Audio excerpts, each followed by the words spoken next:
Good things come to those who don't wait around. That's what they say anyway.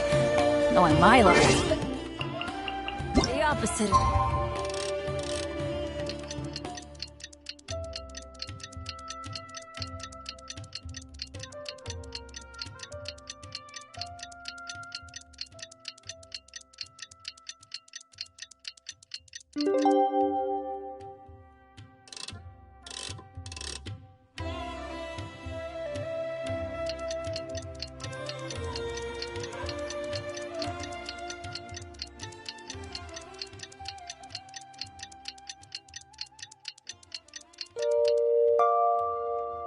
Probably true for me.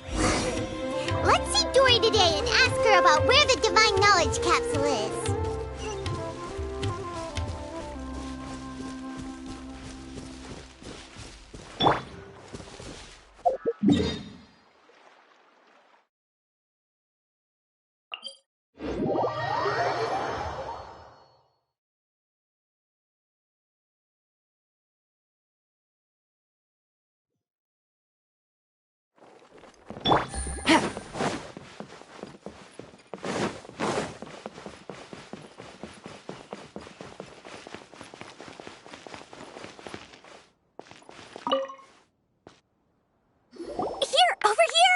Welcome back, my loyal patrons.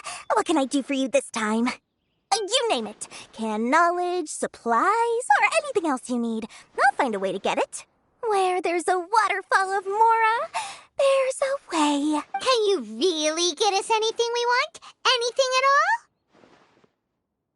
all? Aha! So it appears that canned knowledge alone is no longer sufficient for your opulent appetite. Then please, oblige me. Tell me what you have in mind. Oh! I knew customers with pockets as deep as yours would undoubtedly crave something more profound than ordinary canned knowledge. But you know, that kind of information isn't going to be cheap. After all, I had to work really hard to weasel my way into the auction site. Not to mention that if anyone found out that I was the leaker, I would be in big, big trouble. But how can we be sure your information is accurate? Paimon's curious how you just happen to have this kind of info the moment we need it. Because to me, anything of value is what I consider to be my supply. Therefore, I must always be aware of what's hot on the market in order to secure more sales. As for the information's authenticity, well, you've no need to worry about that. I used a camera to take a picture of the transaction. That way, no one can dispute it. It's always a pleasure doing business with such sterling patrons. Now that you've paid in full, here's the scoop. The Divine Knowledge Capsule was purchased yesterday by a certain Misery, the leader of Ain el-Ahmar. Ain el-Ahmar? You mean the Aramites who worship the Scarlet King? Ah, so you're already familiar with them. The group has done everything in their power to obtain the Divine Knowledge Capsule. After all, they believe it contains the power of the Scarlet King. That Divine Knowledge Capsule is unlike any other canned knowledge I've seen before. It was glowing bright red. The capsule is clearly visible in the picture I took. You can look for yourself. Thanks for the info, Dor. Please, it's my pleasure. It's all thanks to discerning customers such as yourselves that my efforts yesterday were not in vain. Please, don't hesitate to contact me if you ever need anything else in the future. Mora for Dory opens doors. Well, we figured out where the Divine Knowledge Capsule is. It turns out it ended up in the hands of Ain el-Ahmar. Perfect color. Let's head back and talk to Al-Haytham. Remember to bring a token of our friendship the next time we meet, okay? I like to think it's built on a firm foundation of solid, shining Mora.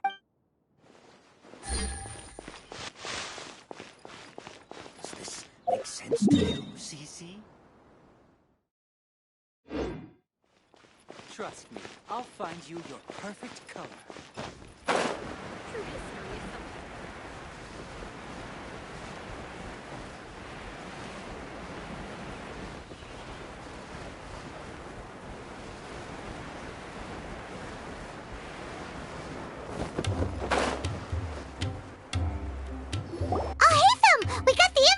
wanted.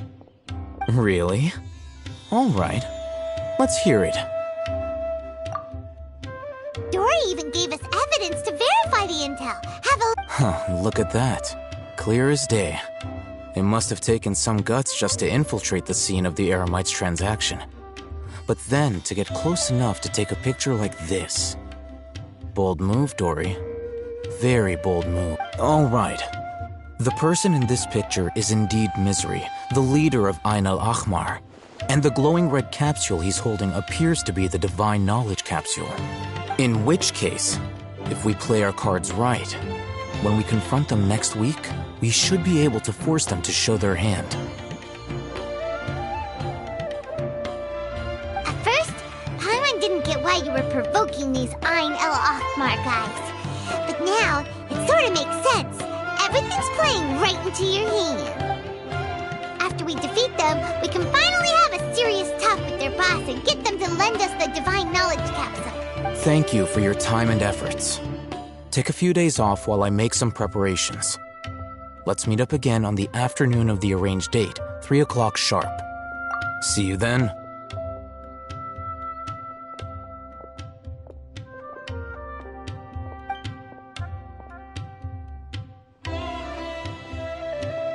Oh, Hatham sure is taking his time. Where could he be? Oh, there he is. Sorry to keep you waiting. Let's head to the pier in front of Faros Lighthouse. Yep, let's go.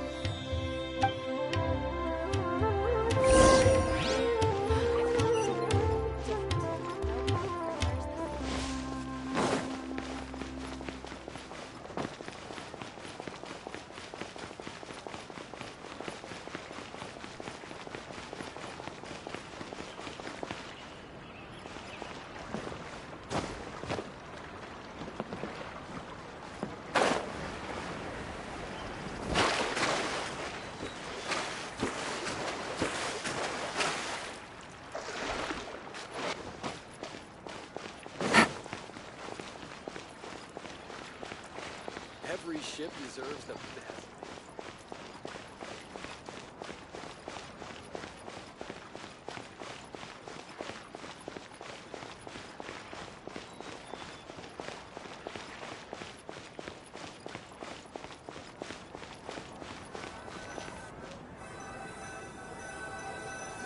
Oh, Hatham.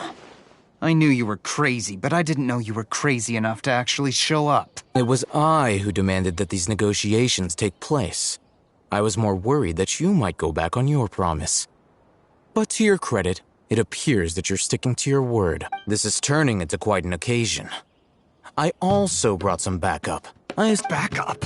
Aren't you the brat from the restaurant the other day? You've come to support this lunatic because he helped you out? Fine, your funeral. I'm not going to mince my words. Once we're done with you, you'll be nothing more than fish food. Get 'em, boys!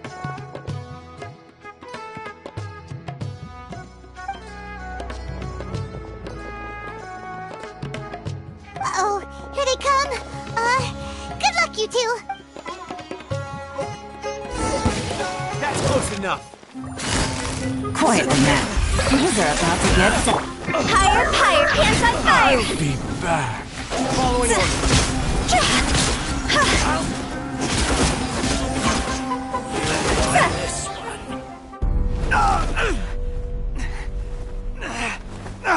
Academia scum!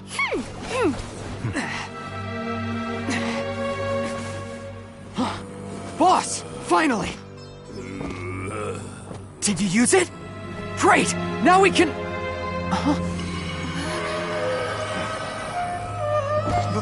Boss?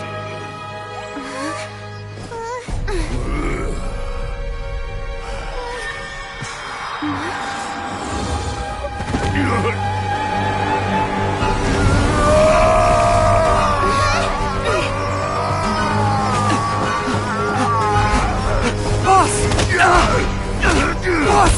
What's wrong? What happened to him? We have to cut his Akasha connection, now.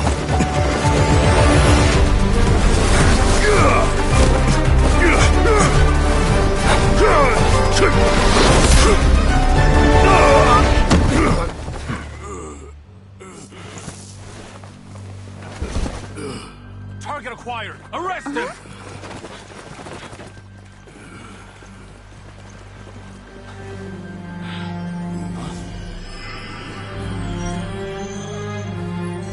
Do not impede our work. Is that understood, Al-Haytham? Of course. I was only trying to help. Take him away!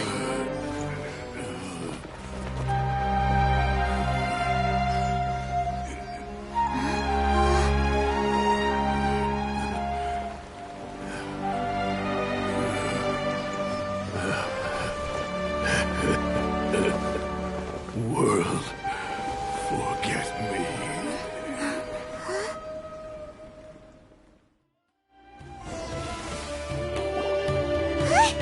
What in Tibet just happened? It's like that big guy suddenly lost his mind. It looks like he used the Divine Knowledge Capsule. You mean the Divine Knowledge Capsule did that to him? Oh, yeah.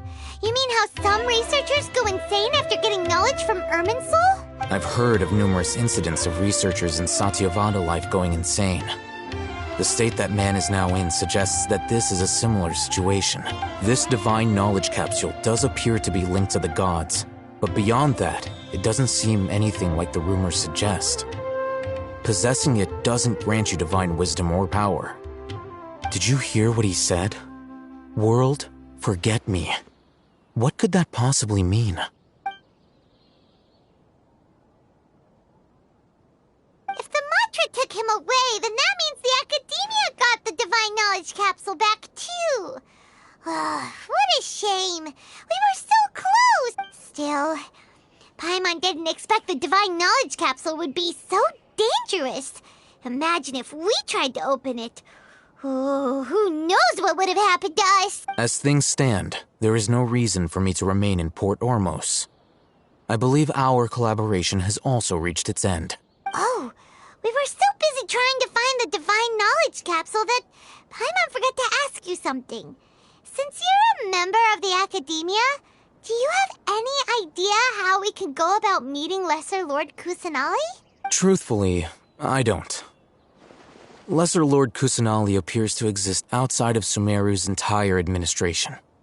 Most of the time, you wouldn't know she exists at all. Moreover, since the Academia possesses the Akasha, a symbol of our deity's wisdom, scholars have no reason to desire to make contact with the deity herself anyway. Everything about Lesser Lord Kusanali is such a mystery! I'm heading back to the Academia. How about you two? It's almost the day of the Sub-Zero's festival. Maybe we should head back too. We've been rushed off our feet over the past few days, so maybe a little rest and relaxation will do us good. Then we'll part ways here, Al-Haytham, until we meet again.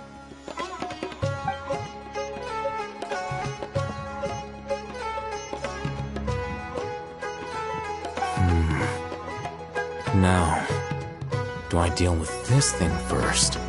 Or should I produce the report that the higher-ups require?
shouldn't miss the Sumeru's festival, right? Let's hurry and find Dunyarzad. Paimon thinks she must be around the Grand Bazaar, since she showed us around there last time.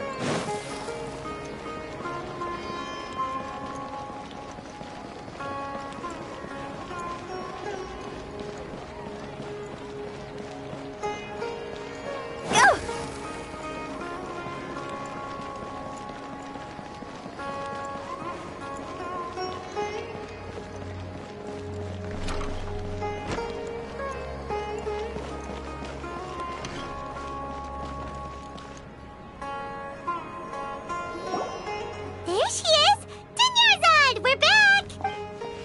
Just as promised, Traveler and Paimon. I'm so glad that you two came back to celebrate Lesser Lord Kusanali's birthday. Indeed. The festival's tomorrow. We've been preparing for so long that I can't help but feel a little nervous. There's no need to be nervous. Paimon's sure that Lesser Lord Kusanali will feel everyone's gratitude. Thanks, Paimon. I hope that everyone who comes to the festival will also have a good time. Speaking of which, did you manage to make your way to Port Ormos? Discover anything over there? Of course we went. A lot of things happened there.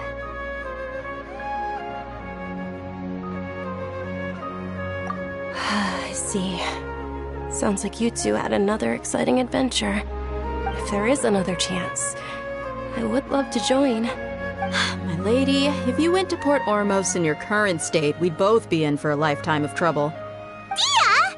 You were eavesdropping! It's called covert protection. Keeping an ear out for what's going on around my employer is part of the job. It's all right, Dia. I merely said I would like to go. I know better than to think my body could handle it. The festival's tomorrow. I've been doing nothing but causing trouble for you.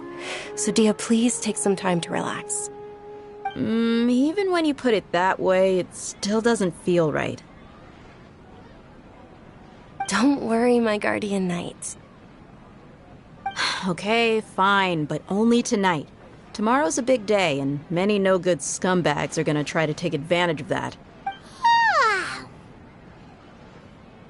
Oh, you two must be exhausted from your long journey back to the city. My apologies for not realizing this sooner. I've already prepared a room for you to rest. Please follow me. Whoa, you're so thoughtful. Paimon's so ready.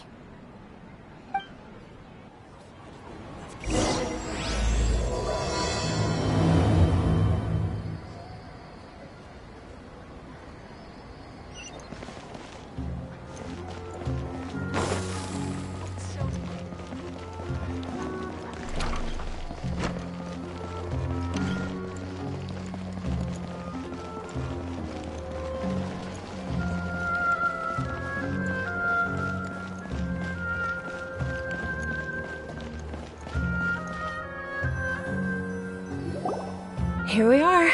It's also fairly close to where I've been staying. It looks really nice.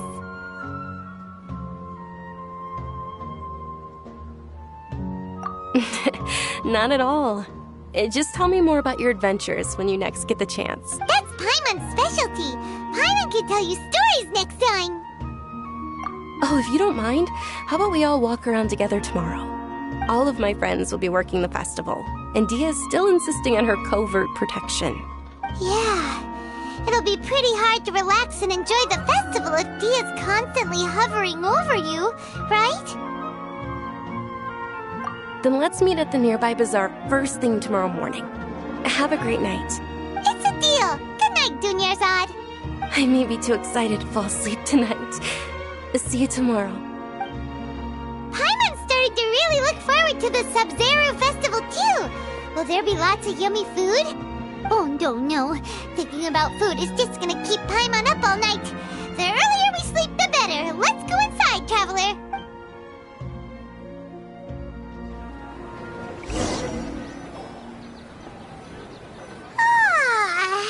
Did we oversleep? We should go meet Dunyarzad right away.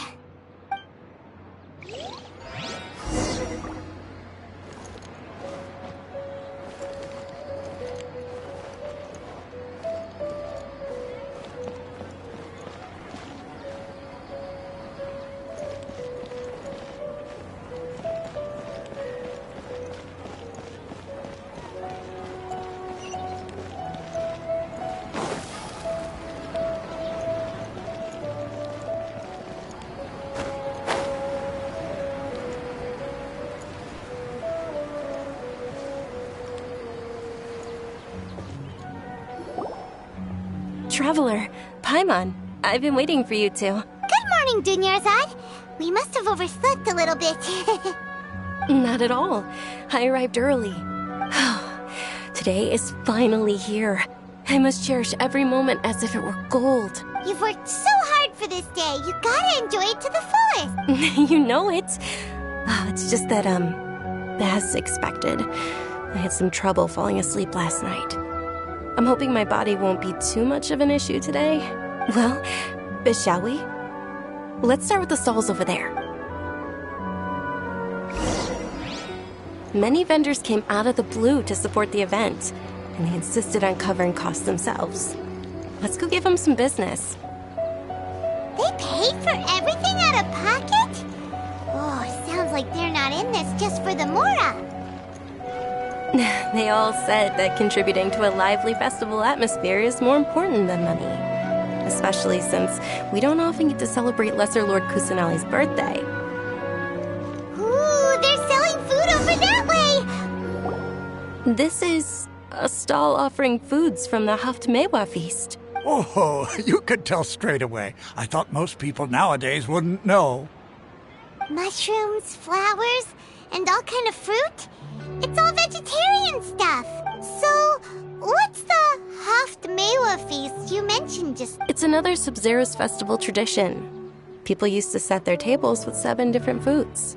Generally speaking, the most common selections were foods like Rukushifa mushrooms, lunar lotuses, Sumeru roses, sunsetias, capulatas, hara fruits, and zaytun peaches. So, the Sub-Zero festival is a vegetarian holiday? You don't have to be a vegetarian to enjoy the spread. We just use the 7 foods to symbolize the 7 virtues of the Dendro Archon. Wait, but if that's the case, if Sumeru uses vegetarian food to represent the Dendro Archon, then wouldn't the Pyro Archon's festival be full of food like roasted fowl, juicy meatballs, grilled steak? Oh, Traveler, we have to go to Natlan as soon as possible! I hope your wish comes true one day, Paimon. Thanks! Alright, how about we also check out some of these other stalls?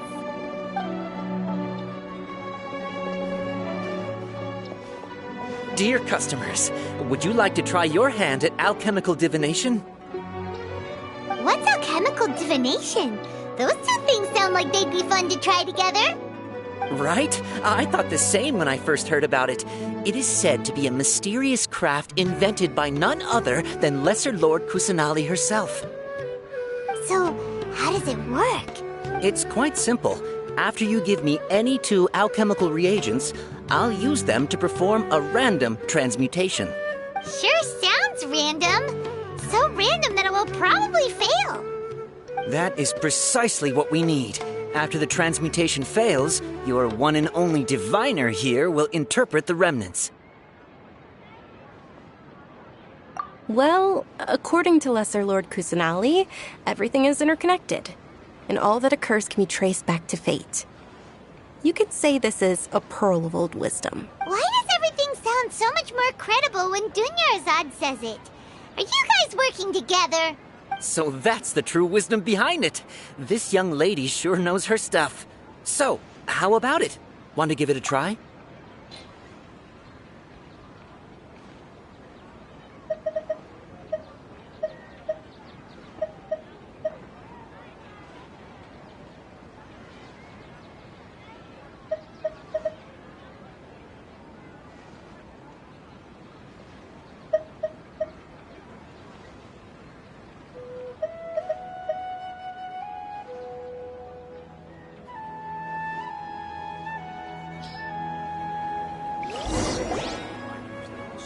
Okay, one moment.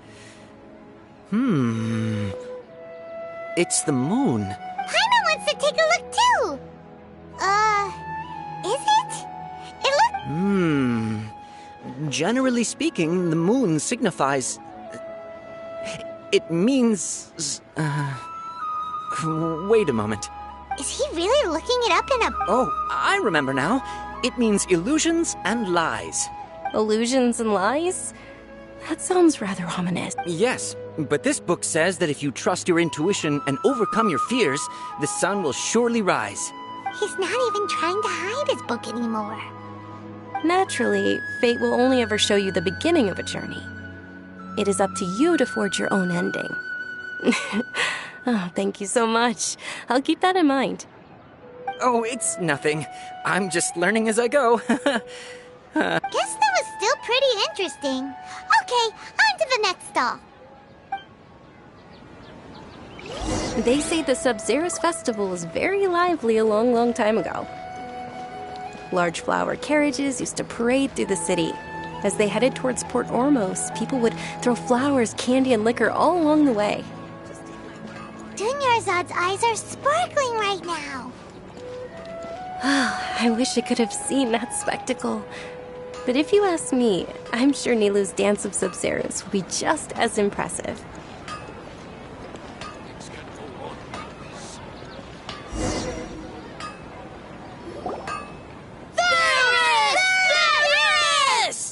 Attention! Soldiers, fall into formation if you want any Yalda candies. It's a weird guy with a weird... Hey! It's Dunyarzad! Miss Dunyarzad, the children love you even more than the Yalda candies. In the few short days it took to prepare for the Sub-Zerus festival, the children have all grown very fond of you. The Hallowed Knight of Flowers. It's an honor that you know my name. Attention! In the name of Ferris, the Knight of Flowers, I commend you on your contributions to the glorious Sub-Zerus festival. All right, little soldiers, take your Yalda candies and don't forget your loyalty to Lesser Lord Kusanali. Dismissed! Yes, Knight Ferris! Just what is going on here? Ferris, the Knight of Flowers, is another Sub-Zerus festival icon, and one immensely popular with children. In the past, the actor portraying Ferris would also sit on a flower carriage. It's all thanks to Miss Dunyarzad's sponsorship that the children can make such wonderful memories today. As are we to you, Vihar. Oh, not at all. Oh, speaking of tradition, do you want some Yalda candies? They're a festival staple, and I happen to have some boxes readied here. Take a look and pick whichever one you want.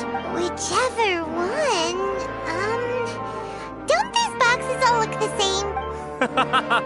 That is the fun part. Each box contains a random flavor. It's up to the luck of the draw. Flavors include lavender melon, hara fruit, sunsetia. Ooh, those all sound pretty good.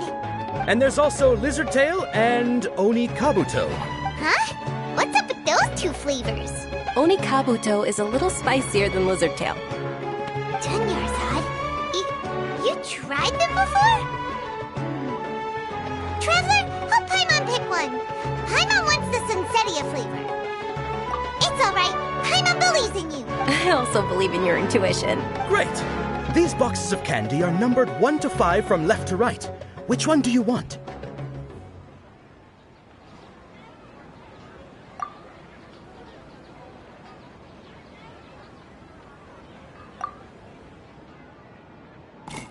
Attention! That's unfortunately Oni Kabuto. Oh, Paimon thought you survived so many epic battles because you had incredible luck. But looks like Paimon was wrong. The Sunsetia flavored candy was in box number 4. How about this? The most important thing is that everyone has a good time at the festival. So please, take both boxes. Really? Thanks a lot, Knight of Candies. It's Knight of Flowers, not Knight of Candies. Paimon really wilted the carriageless Knight of Flowers. They all basically sound the same. We got our candy, so let's keep going. Oh, actually, I just remembered that I left something behind. Can you come with me to get it? Dunyarzad, you probably forgot because you're so excited about the Sub-Zerus festival. How embarrassing.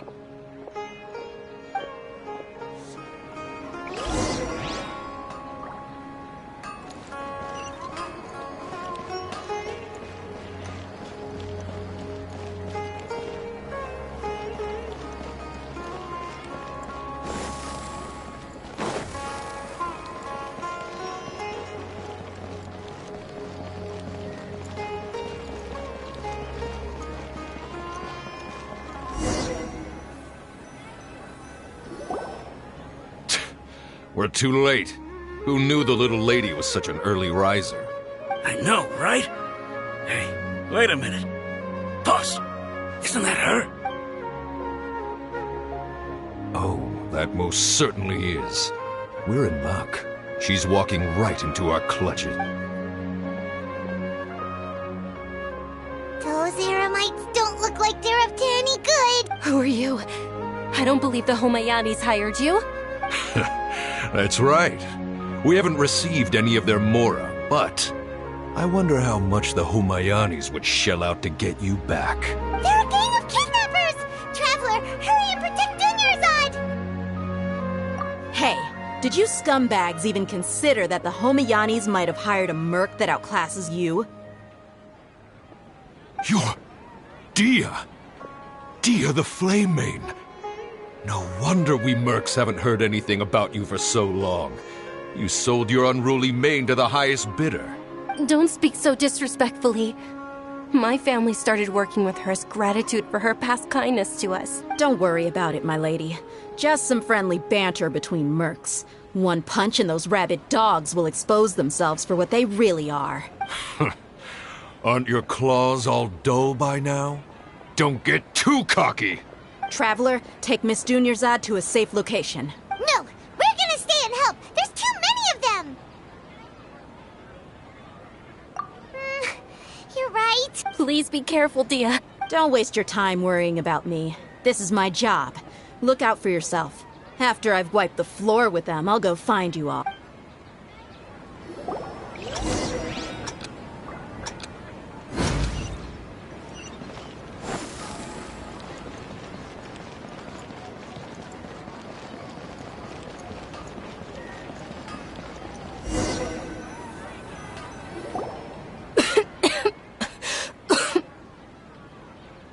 Dunyarzad, are you okay? You look a little pale. Are you in shock? I'm fine. My body always reacts like this whenever I exert myself too much. You sure you're okay?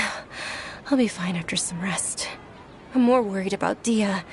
After all, none of this would have happened if I hadn't insisted on coming out today. Yeah, don't worry.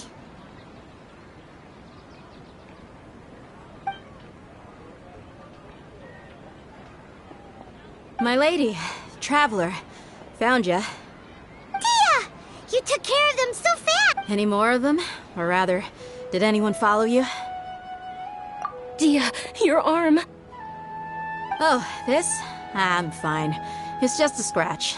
Normally, they wouldn't have been able to land a hit on me at all, but I'm still getting used to this new greatsword. Please, let me take a closer look. Come on, it's nothing. Us mercs aren't as fragile as you think. Hold on, you said something about a new greatsword.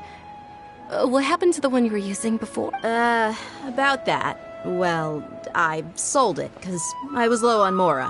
Stuff like this happens every now and then. It can't be. The anonymous donation that was used for the venue's final round of preparations?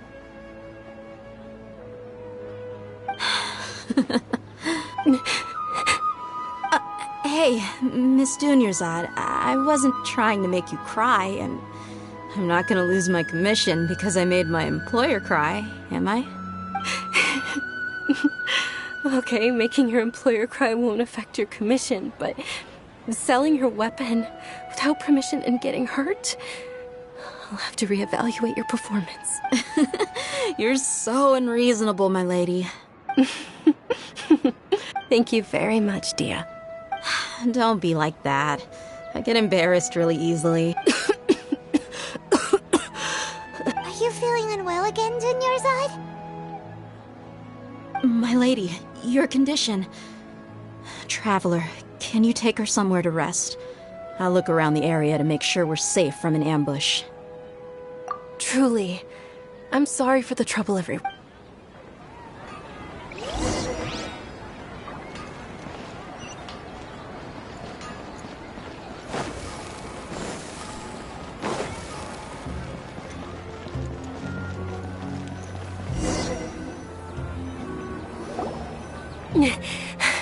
Are you feeling better, Dunyarzad? Yes, much better. Just give me a few moments and I'll be good to go.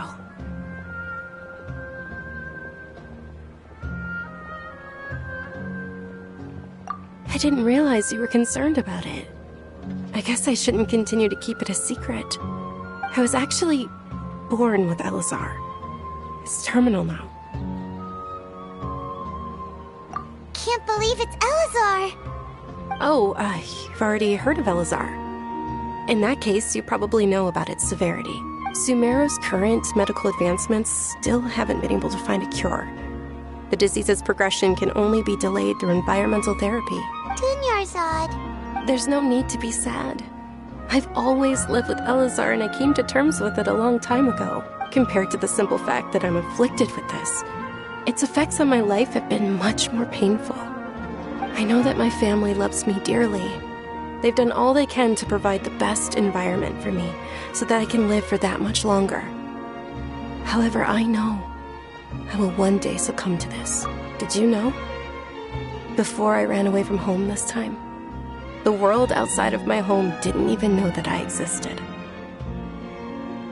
Since I was a child, all I could do was sit on my bed and stare at everything outside of my window. I'm sure my family's worried and disappointed in me for running away, but I just didn't want to have any regrets. I wanted to meet other people. To me, there's nothing more beautiful than being able to meet and speak with others. Not to mention the incredible time spent preparing for the festival. The joy on everyone's faces here, and all the support I've received from friends like Dia. This way, when my final day does arrive, it will be less sorrowful. At the very least, many people will remember that I once existed in this world, right? As long as you don't forget Paimon. Paimon also won't forget about you. No, even if you forget Paimon, Paimon will still remember you. Thank you two so much. I apologize for the depressing conversation. This is out of character for me. To be honest, Lesser Lord Kusanali gave me the courage to do all of this. If it weren't for her encouragement, I wouldn't have taken that first step.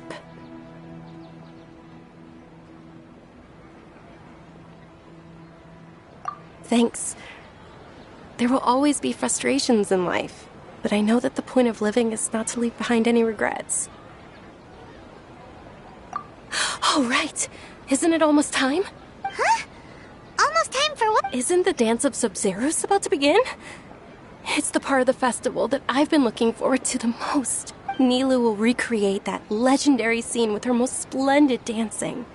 And the Sub-Zeros festival will conclude amid everyone's applause and blessings. And with that, my wish will also... Then what are we waiting for? Let's go to the stage! Yeah, we should still make it in time.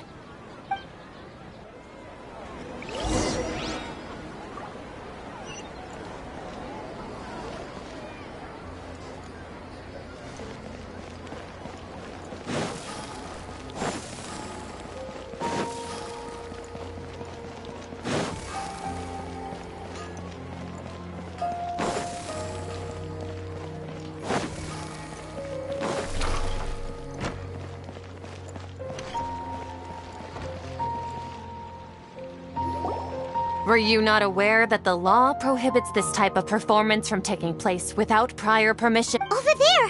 Someone's yelling at me! I think I just saw the Academia's Grand Sage. Why is he here in person? But the Dance of Sub-Zeros is one of the key parts of the Sub-Zeros Festival. The Sub-Zeros Festival. The law also prohibits the private hosting of large-scale religious festivals. Only the Academia can host such an event. If you continue to resist, we will have to order an investigation into every single event organizer. The Grand Sage has already granted you much leniency. I advise that you exercise tact. How did things turn out like this? The Academia was originally responsible for the Sub-Zeros Festival, but they failed this responsibility for many years. I need to speak with them.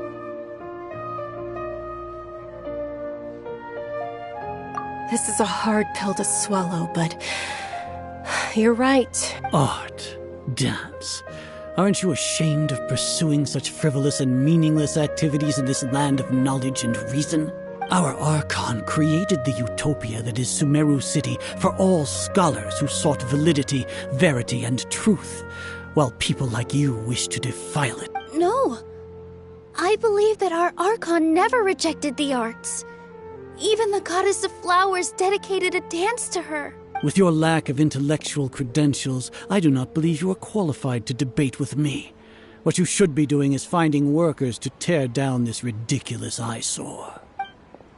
When we return, have the scribe draft an ordinance before the next Nyargarbaha Day that prohibits public art performances. We will announce it to the public later via the Akasha. Understood. I will inform him when I return. The Sub-Zeru's festival. Go celebrate the birth of that god to your heart's content. Nilu, are you okay? Oh, Dunyarzad. You all saw that? Yeah. Let's go somewhere the Academia can't find us and perform there. But how do we let everyone... Or we could get people to block them off so they can't interrupt the performance. No. Nilu, it's all right. But you've been looking forward to the Dance of Sub-Zero so much. And I know how important this festival is to you. I don't want you to have any regret. It's okay. Seeing you care this much about my feelings is more than enough. It would be too risky to continue the Sub-Zero's festival at this point. I don't want to get everyone in trouble. If you say so. But you can sneak out for the next Sub-Zero's festival, right? We'll make sure... The next one. Yes. Okay.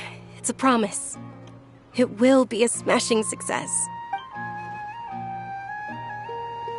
I can't believe this is how things turned out. Those heartless geezers.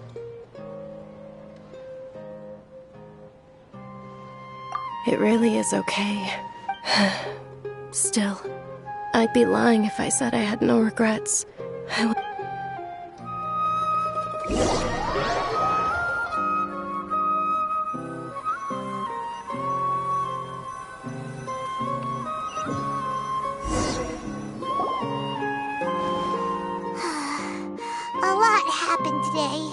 It's a shame the festival ended the way it did. Nilu and Dunyarzad promised to make the next Sub-Zero's festival a success, but Dunyarzad is running out of time.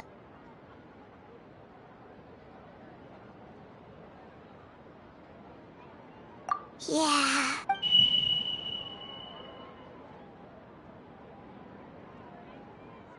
All connections have been secured to construct the most stable framework possible. The project has entered its most critical phase. Power has begun to flow from...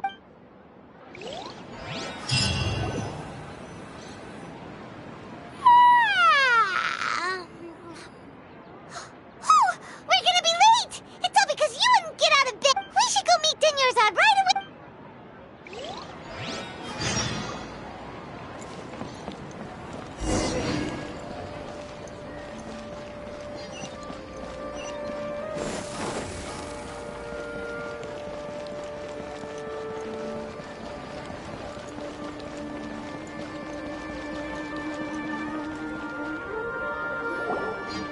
Good morning, Dunyarzad. Sorry we're late. Not at all. You seem kinda tired. I'm doing well. There's no need to worry. Shall we go? Let's start with the stalls over there. Sure! Traveler? Why are you just standing there? Let's get going.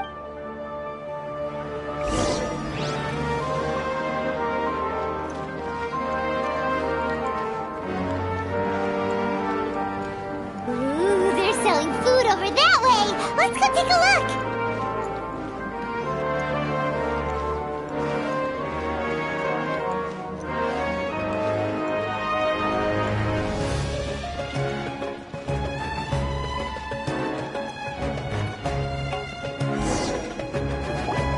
This is a stall offering foods from the Huft. You are quite well informed, miss. I thought... They're all plants! Well, actually, what is the Haft-Mewa feast, you mean? It's one of the Sub-Zero's festival's traditions. People used to set their tables with 7 different foods to symbolize the 7 virtues of the Dendro Archon.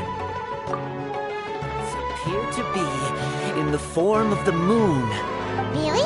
Paimon thought it looked like some kind of food. The moon signifies... It's escaping me for now. Is he really looking it up? Oh, right. It means it. But if you trust your intuition and overcome your fears, the sun will surely rise. Understood. I'll keep that. Oh, it's nothing. Guess that was still pretty interesting.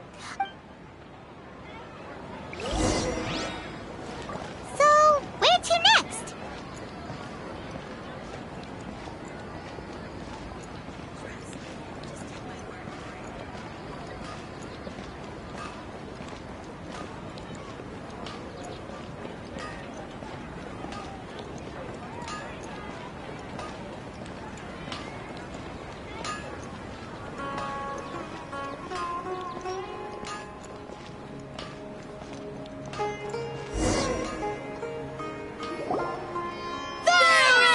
All right, soldiers. Now that you have your Yalda candies... Yes, Knight Ferris! What's going on? Is... Ferris, the Knight of Flower. It's all thanks... Oh, do you want some Yalda candies? I happen to... what's to pick? Ooh! And there's also Lizard Tail. Why are those... Traveler, help... Great! These boxes of candy are numbered 1 to 5 from left to right.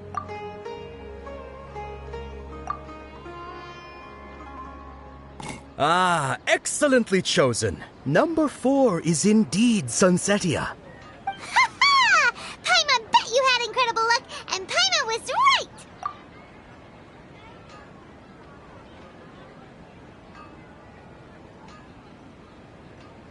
Huh? How's that possible? It's obviously random. Maybe we didn't sleep very well last night. Or maybe we slept too much.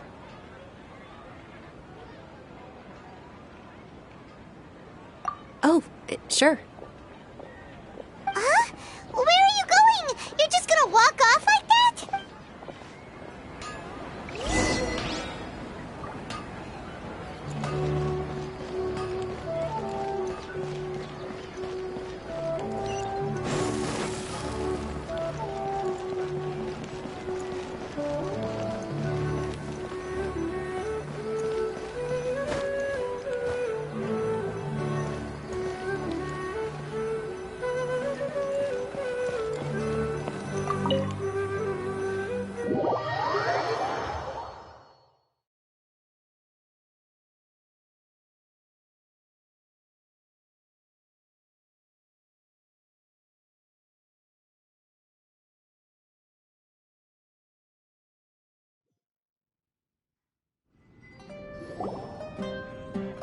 A feeling of... Oh, Paimon knows what that is. It's when you... In that case, Paimon also felt something like that today. But... So, why'd you run here in such a hurry? So that's it! You're intentionally doing things you usually wouldn't and seeing if you still get that same feeling of... Welcome, you two. Are you here for lunch? What would you like to eat? Got it. You don't look like you're from these parts, but I gotta say, you've got good taste. Coconut charcoal cake?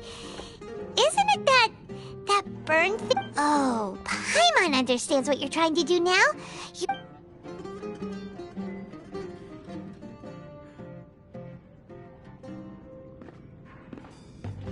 That thing? Isn't this going a bit too far?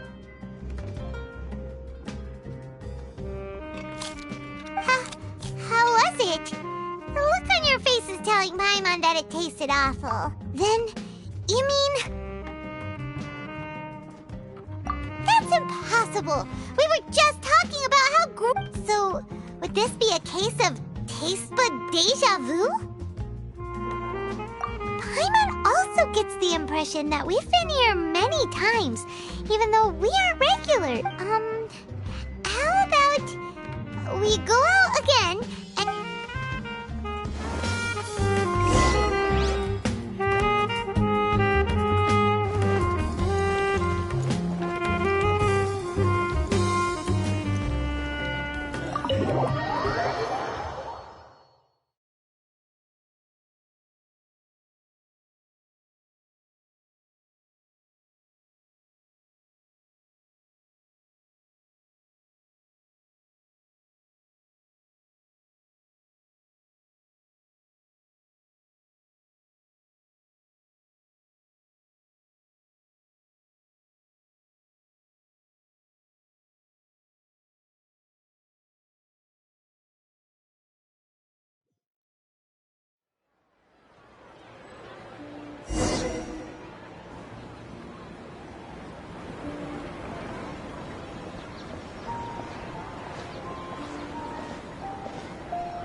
Dunyarzad is sitting by yourself on that bench over there.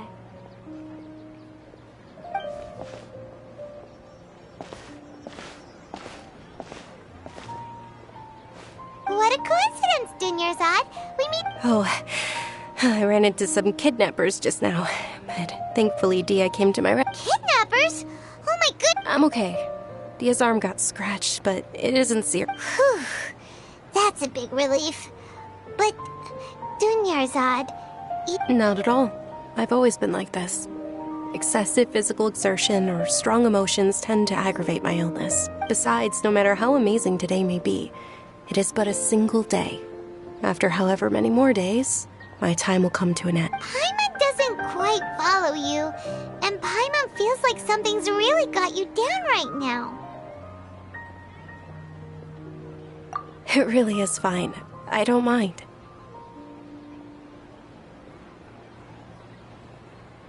Huh? Did something happen?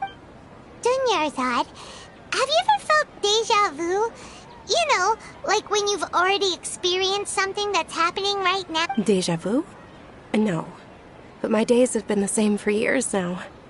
Even if I were feeling deja vu, I suppose I would already be used to it. Oh, Paimon sees. Then, is it only the two of us? It's almost time. Huh? Time for what? Nilou's Dance of Sub-Zerus is about...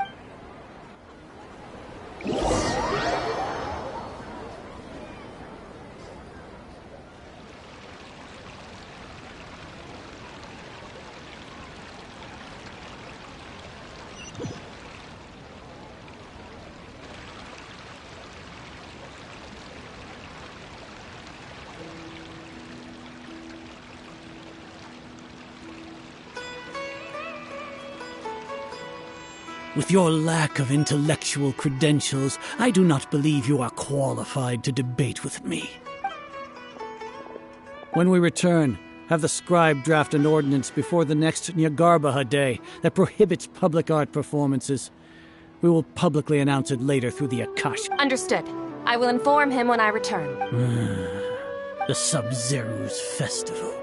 Go celebrate the birth of that god to your heart's content.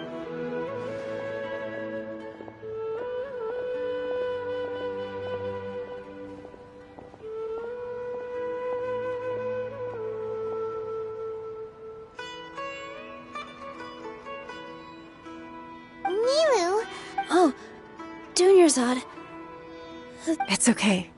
There's nothing we can do about it. But you've been really looking forward to this. I don't want... It truly is unfortunate, but I don't want to cause trouble for anyone. True, but... The next festival. I probably won't be around by then.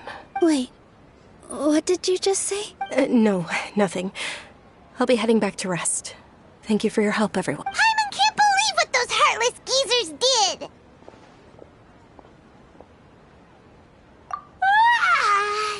Did Dunyarzad already go back? We should also return and get some sleep.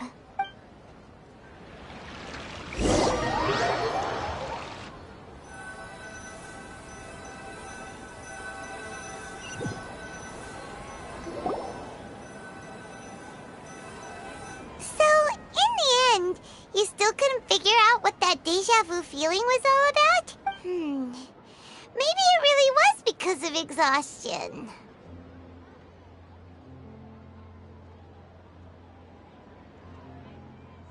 Same here. That's why Paimon stopped thinking about it halfway through the day. Then, how about we settle in and get a good night's sleep? For now, we can chalk things up to exhaustion. We can do more thinking tomorrow. Observing a modest drop in the output of jnana energy, but values still remain within normal parameters. Continue to monitor the variances in the data and find the cause as...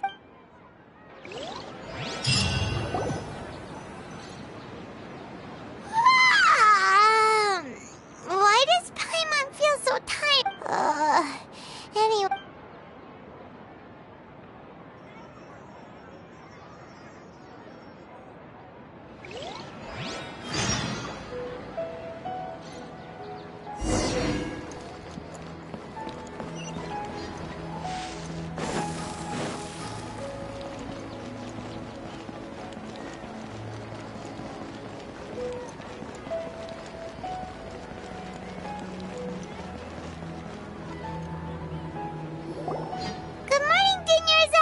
Not at all. Huh?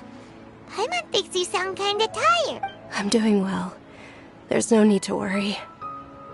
Shall we go? Let's start with the stalls over there. Great idea! Let's get going! Traveler? Hey.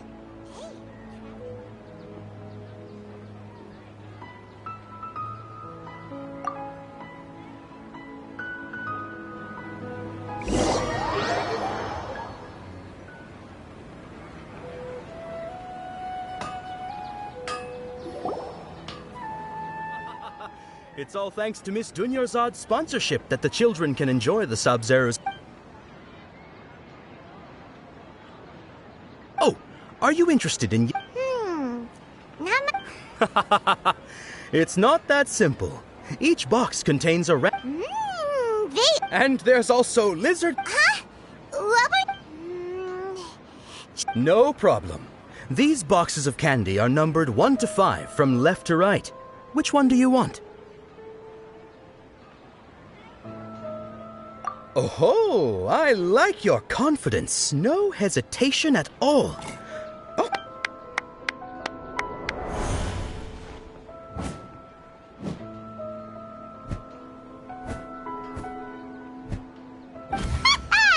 Paimon knew she always had incredible luck.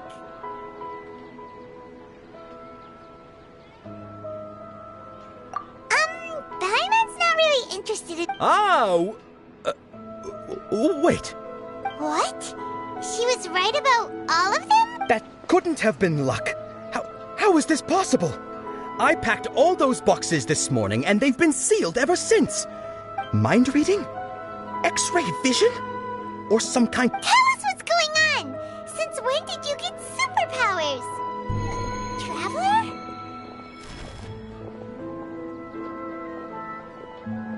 Hey, where are you going? What's going on? Did you see something? Us leaving Dunyarzad without letting her know is kinda rude, you know.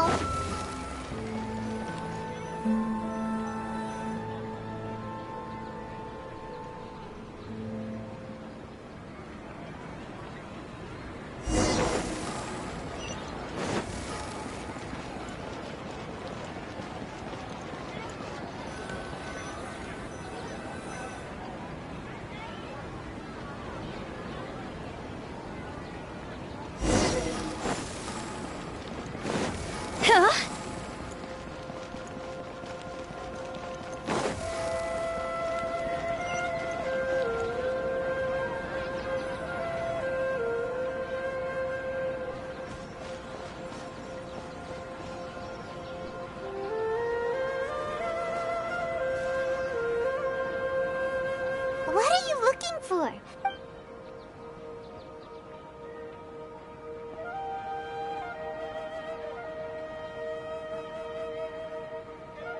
Traveler?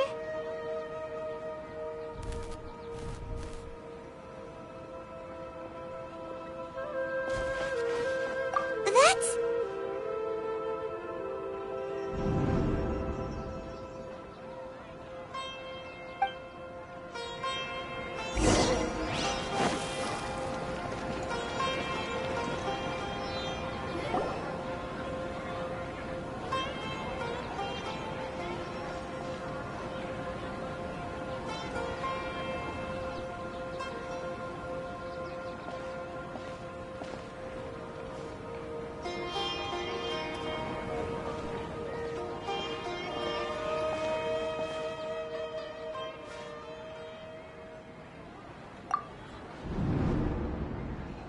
Look!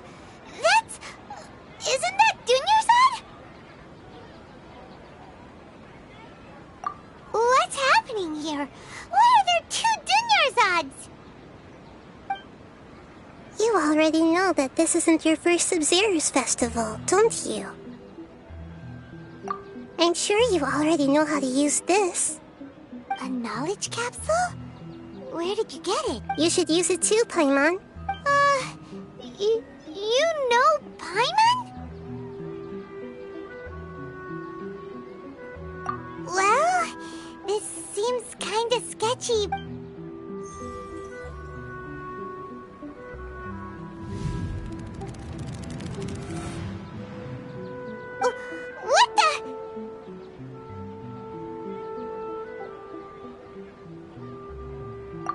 This is our 20th time at the Sub-Zero's festival? Huh? Have we been trapped in a single day? If it weren't for you, we wouldn't have even realized. What the heck was inside that knowledge capsule? Your memories are still scrambled? Try your best to remember. This isn't the first time we've met, and I answered that question a long time ago. Let Paimon think. Oh, it's coming back. Meeting you was the real catalyst for restoring our memories, and the knowledge capsule was just your means of showing our minds the way. What about everyone else? Why are you only helping the two of us?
Your sense of deja vu is stronger than everyone else's, yes? As for an explanation, you two received the blessing of Dendro, and you also have special, sensitive constitutions.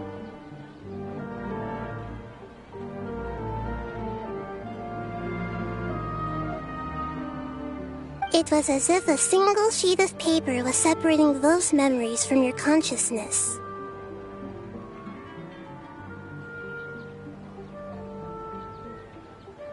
A familiar question. I think this is the 7th time you asked that. As you can see, she isn't doing well. You probably sensed it too.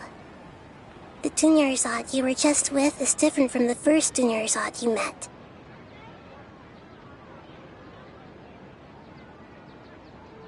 That first Dunyarzad is in front of you right now, and she doesn't have a lot of time left.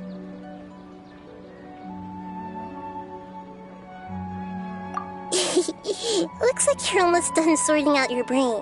Oh yeah, I'm Nahida. Good, you passed the test. What's happening?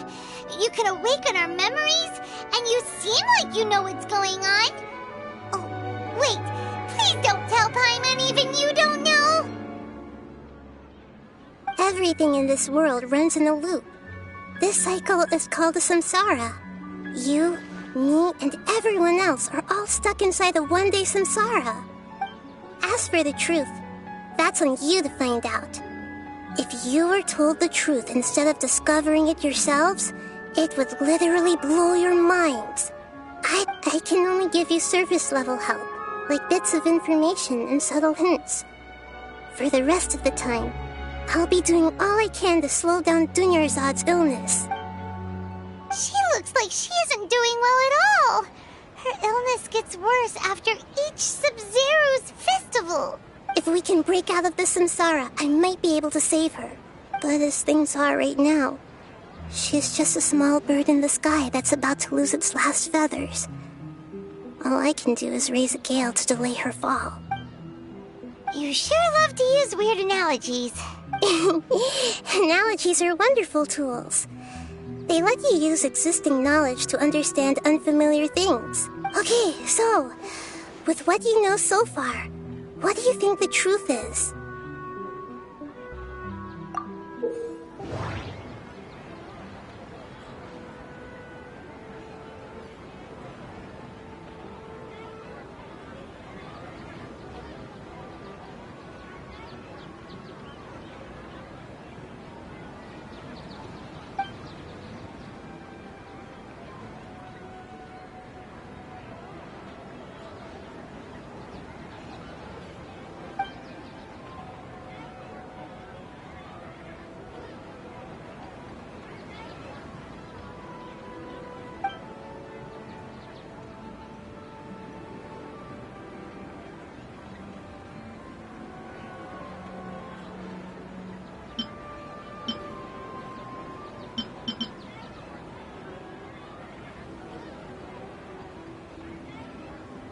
What's happening right now seems to have happened before. This feeling has been getting stronger and stronger.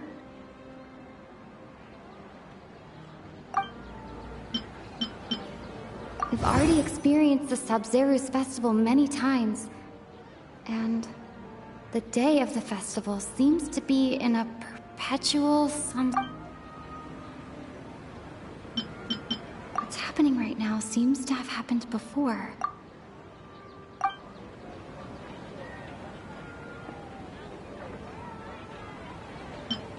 Grand Sage said, go celebrate the birth of that god to your heart's content. Did he mean the moon, illusions, and lies? My mind feels exhausted, even though I haven't done too much thinking. What is going on?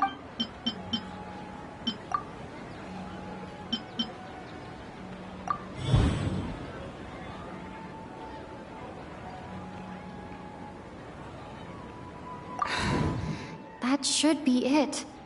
The flow of time is endlessly cycling within one single day.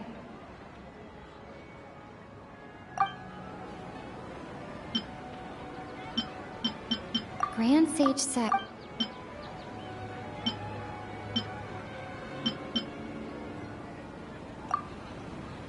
A time loop. You've given similarly wrong answers. Still the wrong answer? Paimon thought that made a lot of sense. A simple time loop can't explain some of the phenomena. You two are still missing a lot of information. The Sub-Zero's festival is happening every day, but that doesn't mean we can waste an infinite amount of them. Hurry and...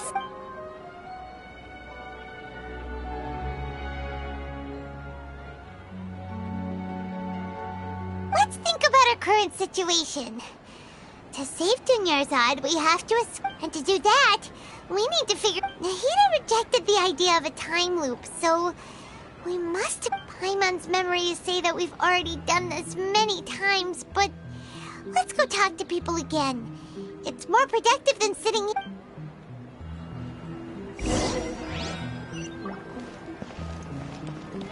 Phew!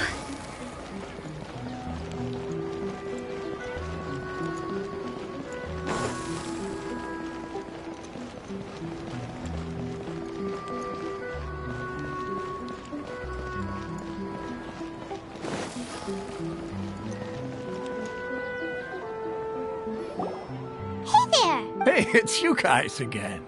I see. Did you come back to buy something? I guarantee the freshness of my products. I harvested them. Huh? What brought this about? I hurried back from the forest yesterday, and I'm selling To put it another way, if you really think of... What kind of philosophical nonsense is this? Didn't you know that no one dreams in Sumeru? Go somewhere else if you want to find someone to daydream with. He actually has a point. Is this a dream? True. It's so weird that people here don't dream. Anyway, if this all really were just a dream, we would have woken up a long time ago.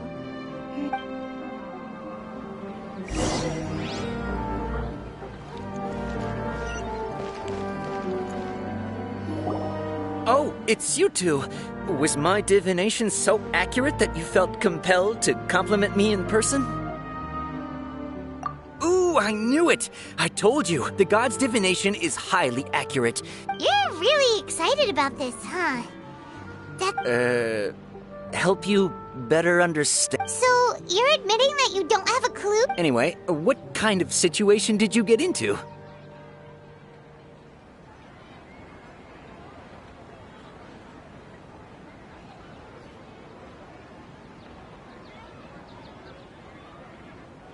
Huh? Hold on a second. I thought you guys... What you just said... Are you serious? I knew you weren't going to believe it. Marvelous. Truly marvelous. I believe you. Recall the interpretation of your divination. The moon... When you say it like that, the divination does sound like it's related to what's going on. I believe that the Archon's revelations are never more than vague hints. Anything more specific is beyond the reach of mere mortals. The book only says, if you trust your instincts and overcome your fears, So that's how it is. Looks like fortune-telling is just fortune-telling. We haven't made any progress. Who else can we talk to? Paimon remembers that we tried talking to her a couple of times, but she always thinks we're playing pranks on her. You think she'll brush us off again?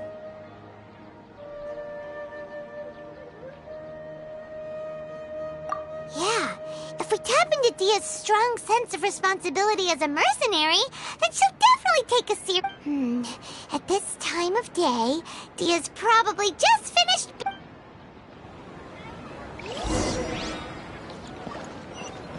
Huh?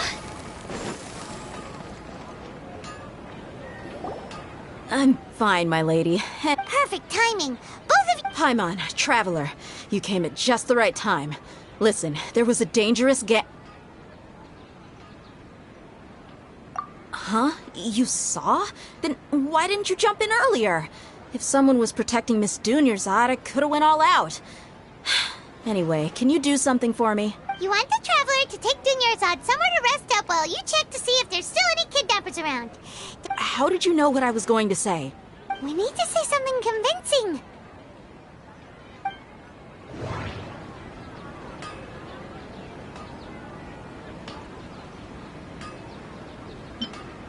Dia sold her greatsword to raise additional funds. And then she was injured because...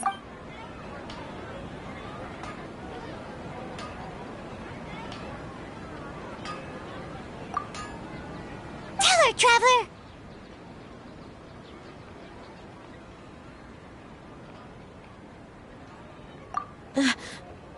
I didn't tell anyone about that. Including Miss Dunyarzad. You couldn't have known. And just now, you literally took the words right out of my mouth. What's going... All right, so this is the situation. It's kinda hard to believe what you just told me. First, let me make something clear. Most of us desert dwellers might not be the scholarly type, but we do have basic common sense. She's quieter than usual. Uninterested in anything and really gloomy. Yeah, she isn't the same as before, but her parents said that this is how she was like at first.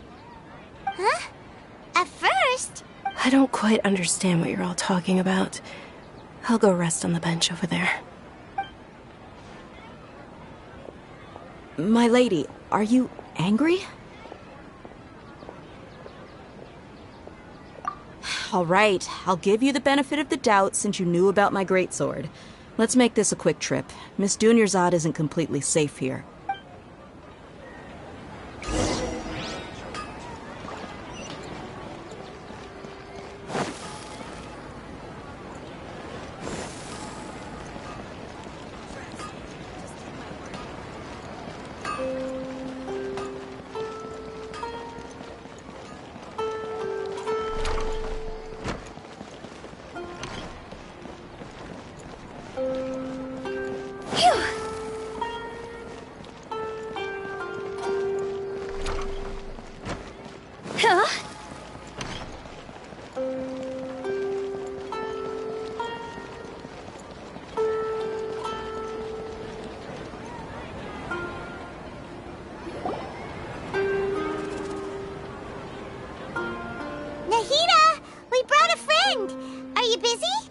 I told you that it won't help to bring anyone here. We just wanted her to see the real Dunyarzad's condition. The real Dunyarzad? Where and who are you talking to? Huh? I told you that you two are special. Other people can't see me or Miss Dunyarzad here.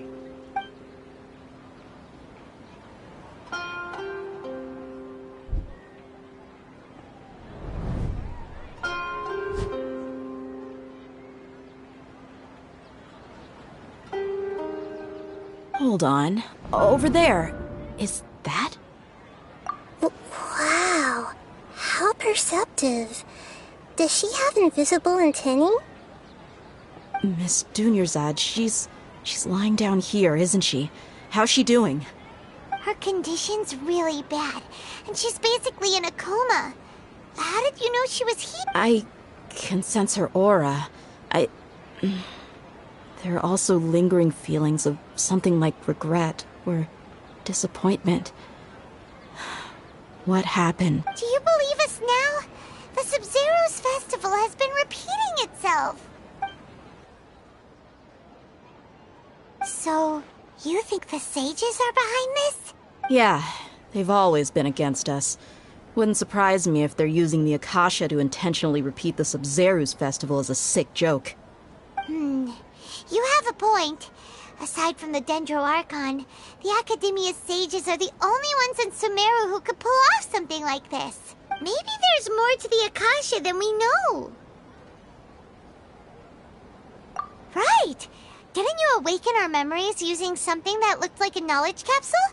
That means you must know something about the Akasha! The Akasha relies on the power of a gnosis to operate, as it is the manifestation of the God of Wisdom's power. It compiles the wisdom of the entire populace, and it grants knowledge to the people. A Gnosis could do that? No wonder the Akasha is so magical. It's being powered by the Gnosis of Sumeru's art. So, this Nahida you mentioned, what did she say? She said, and Paimon quotes, "The Akasha relies on the power of a Gnosis to operate, as it is the manifestation of the God of Wisdom's power.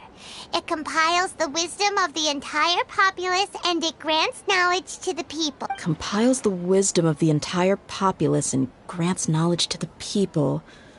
Wait. I get the grants knowledge part. That's what people have always used the Akasha for. But compiling the entire populace's wisdom? How does that... Did she mean that the sages enter new knowledge into the Akasha? Oh, yeah. That sounds about right. What do you think?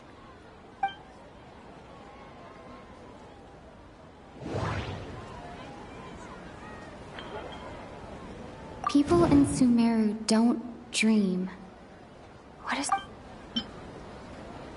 Okay, Nahida said, the Akasha relies on the power of a Gnosis to operate, as it is the manifestation of the God of Wisdom's power. My mind feels exhausted. What's happening right now seems to have happened before. Okay, Nahida said, the Akasha relies on the power of a Gnosis to operate, as it is the manifestation of the God of Wisdom's power. It compiles the wisdom of the entire populace, and it grants knowledge to the people.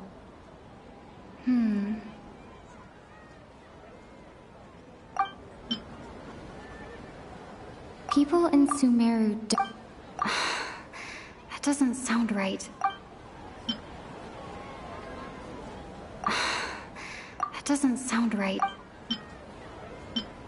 That doesn't sound... You mean the Akasha is causing our mental fatigue? Now that I think about it, when the desert dwellers set off on their quest for knowledge, a sage once said, knowledge always comes at a price. Compiling the entire country's knowledge. You think the Akasha pulled a 180 and is extracting information from us? Who knows? The Akasha can put knowledge into our heads, so who's to say that it can't also poke around in there? We don't know any specifics. What's the point of doing something like that? Just think about it. If you could combine the knowledge of every single person in Sumeru, then you can basically turn Sumeru City into a single massive brain. This hive mind could make breakthroughs in problems that even the smartest geniuses can't crack. An excellent deduction. And the analogy comparing Sumeru City to a massive brain? I love it. In that case, we should take off our Akasha terminals right away. Maybe that'll solve this problem. Yeah, I was only wearing this for show in the first place. Didn't expect the sages to cook up such a conspiracy. Mark my words, when this is over, I'm getting evidence and exposing this whole thing to... How does everyone feel? Huh? What is it?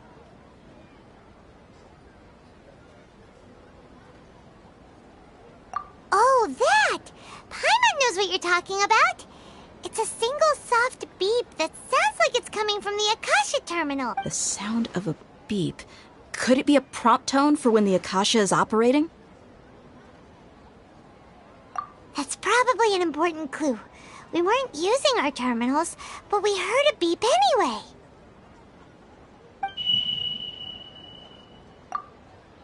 Traveler, did you hear that? I heard it too. Our ears aren't messing with us. There was definitely a beep, but it sounded like it was coming from inside my head. We took off our Akasha terminals.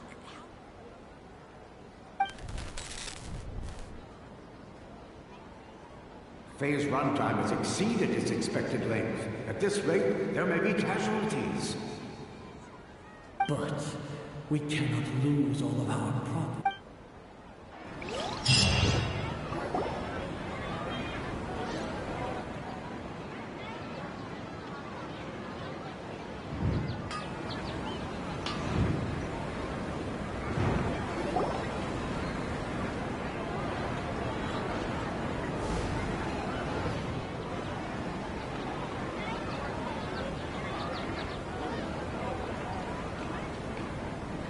remembers everything!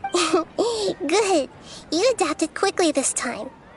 We definitely took off our Akasha terminals last night, but we still heard that beep. Why is that?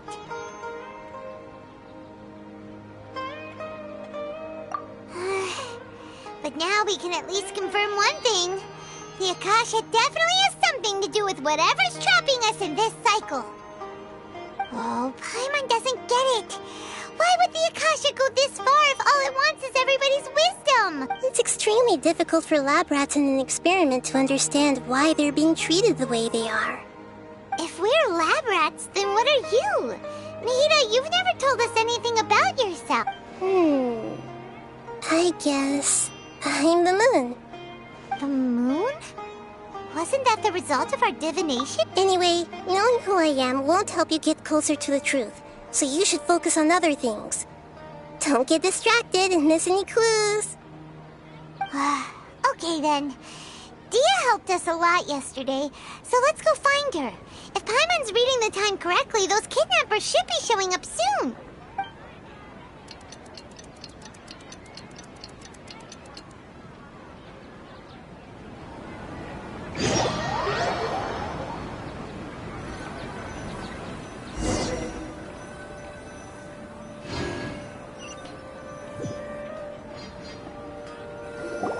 Ah, there you are.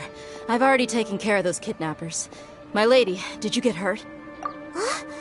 Dia? What's wrong? Why are you both gawking at me like that? You didn't get hurt this time. Huh? What do you mean this time? Why are you so surprised that I managed to get out unscathed? Those kids were amateurs.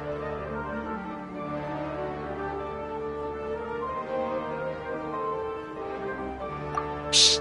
How did you know about my greatsword? I haven't told anyone about it. So Dia's lost her memories after all. Anything strange? You already know that I got a new greatsword. If I had to say something, it's weird how such a new weapon could feel so familiar. It's as if I've already used it to fight a countless number of battles. You're saying that although you don't remember using it, your body feels like it does? That's right. Both mercenaries and warriors heavily rely on muscle memory. Only knowing the theory of battle won't get you anywhere. Traveler, what do you think?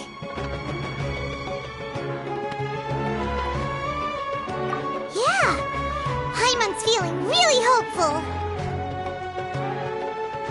Oh, you're right!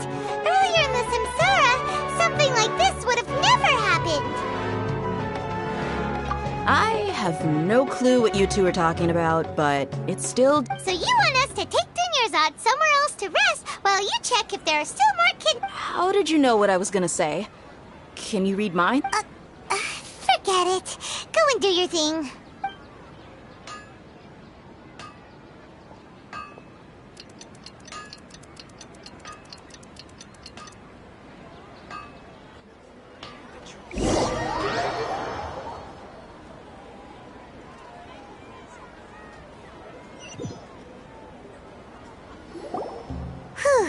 It's finally nighttime. Aside from Dia not getting injured, everything seems to have stayed the same.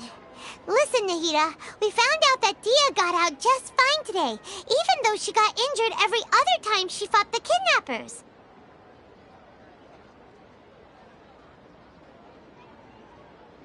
Do you think the Samsara has been broken? Have we saved Dunyarzad? Really? Good job on all that progress. Get some good sleep tonight. Hey, what kind of an answer is that? Tomorrow will come. Everyone assumes this is common knowledge, but the only way you can know that for sure is if you experience tomorrow. How many todays has it been?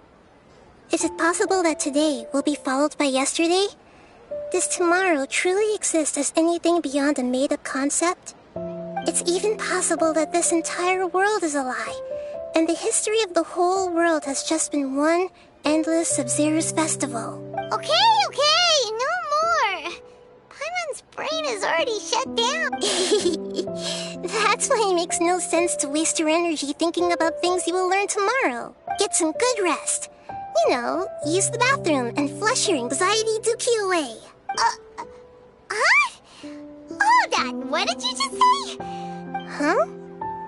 People always say they feel a sense of relief after they take a duk-duk. That's why I suggested you could try that. It's so strange and so against common sense that Paimon's at a loss for words. You were sounding kind of smart just a minute ago.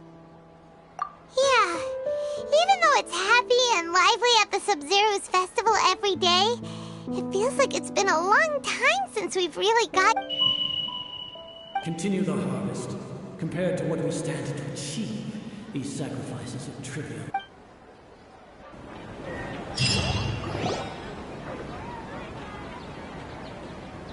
We're still in the same day!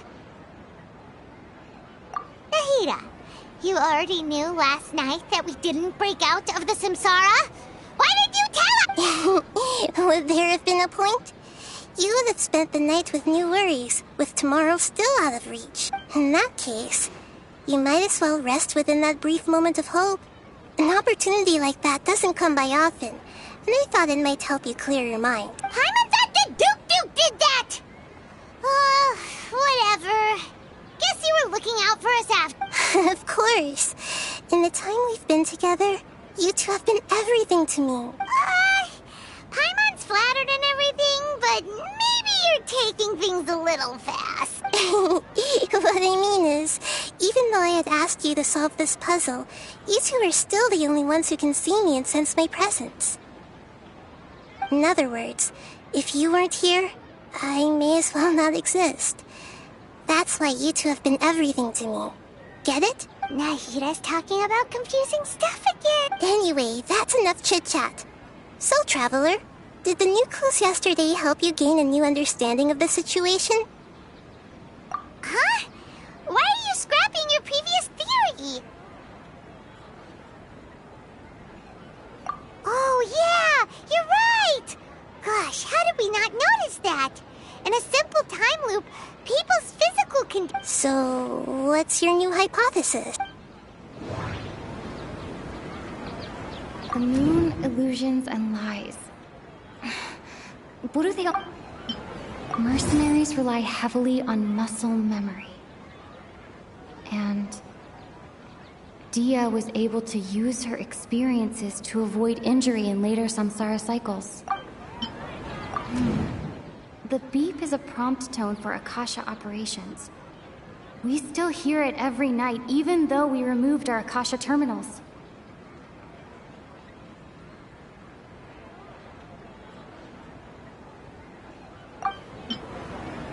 Okay, Nahida said, the Akasha relies on the power of a gnosis to operate, as it is the manifestation of the God of Wisdom's power. It compiles the wisdom of the entire populace, and it grants knowledge to the people. We've already experienced the Sub-Zeru's festival many times, and the day of the festival seems to be in a perpetual...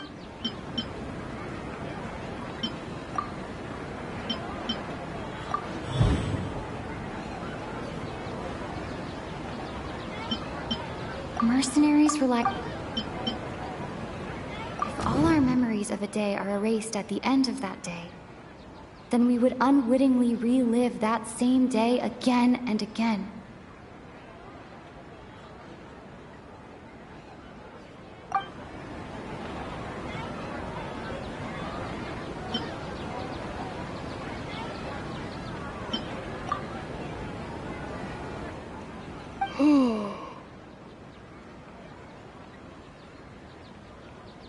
Oh! Then the beep we hear every night could just be indicating the deletion of our memory. That's why when we wake up, everyone thinks the Sub-Zeru's festival hasn't happened yet.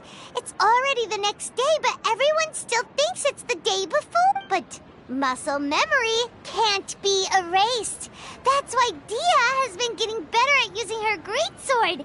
Now everything makes sense. A brilliant deduction. Nahida, tell us if we're right or wrong. To put it simply, it's as if you've mistaken a pyro crystal fly for a firefly in the night. You lost sight of its true nature because you focused too much on your perception that it glows. That isn't Why don't you go talk to Miss Dia again? You might learn some. Right! She did help us find our latest clue after all.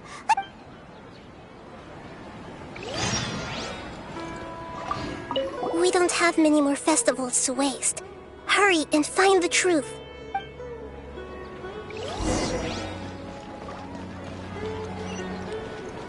Phew! Go!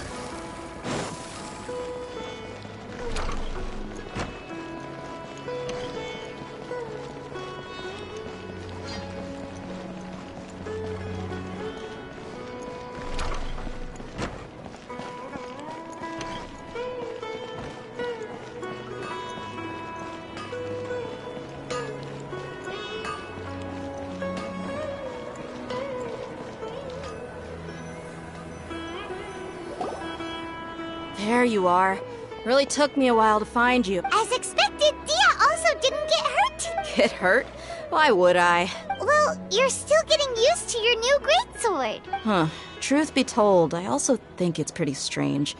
It just suddenly felt so familiar in my hands and... wait a second! How did you know... Traveler, could you explain the situation to her today? Paimon's gotten a little sick of doing it. Oh, that works!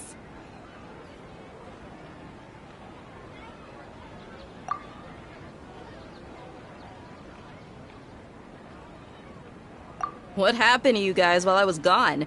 Did you get brainwashed by some cult? Don't think too hard about it. Just take what we're saying at face value. All right then, let me get this straight. You're telling me that my body's already gotten used to this great sword, but my brain just doesn't... Yes! Your memory's being erased Then I'd have to disagree. That's impossible. Oh? Why do you think that? If we've actually been reliving the Sub-Zeru's festival day after day, then what happened to the things we used, the money we spent, the food we ate? Common sense says my wallet should have emptied itself a long time ago. There's no way I wouldn't have noticed that.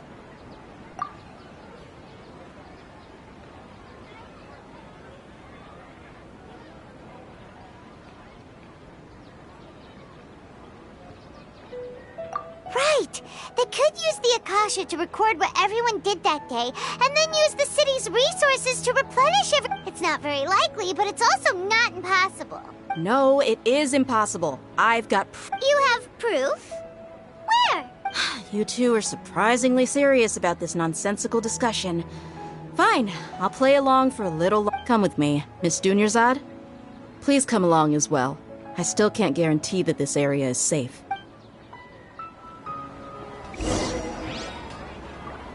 Paimon can't believe it's Dia who wants to show us something this time. 2 days ago, we were the ones taking her to see Dunyarzad.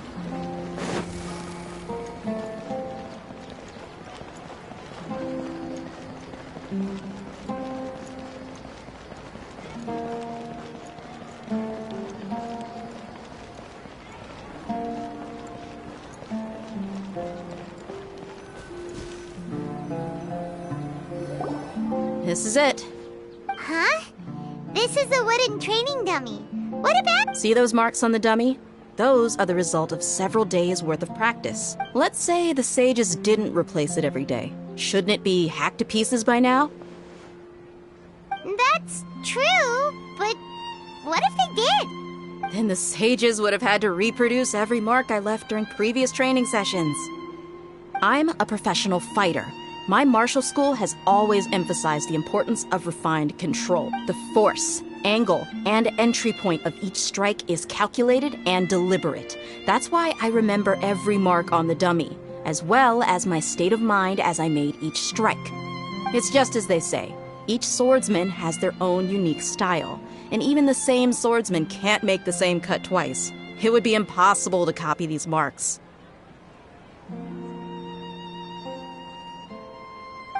Really impossible? What if they use some fancy People often say that a camera's photo can never replace an artist's painting because the former has no spirit to it. The same thing applies here. At a mere glance, I can differentiate carved marks from the results of combat training. Whew! I hope that cleared things up for you. Hey, is this that new brain exercise game that's been super popular with the scholars lately? It's surprisingly fun. Anyway, it's getting late. I should escort Miss Dunyarzad to Nilu's stage. See you later. Well, back to square one. Is our memory deletion theory also wrong? But at least we've reached some other conclusions in the meantime. Yep, that's true. So, can we think of any new ideas right now? Strange? Paimon feels like everything's been strange lately. Huh? Leaving the city? You're right! It's really strange how we never thought of such a simple solution! Many things should become clear if we can confirm the flow of time outside of the city. Paimon can't believe it! Did we miss this because we're tunnel visioning too hard on our other theories? Or because we're just too tired? How about we go back and ask Nahida? Maybe we forgot.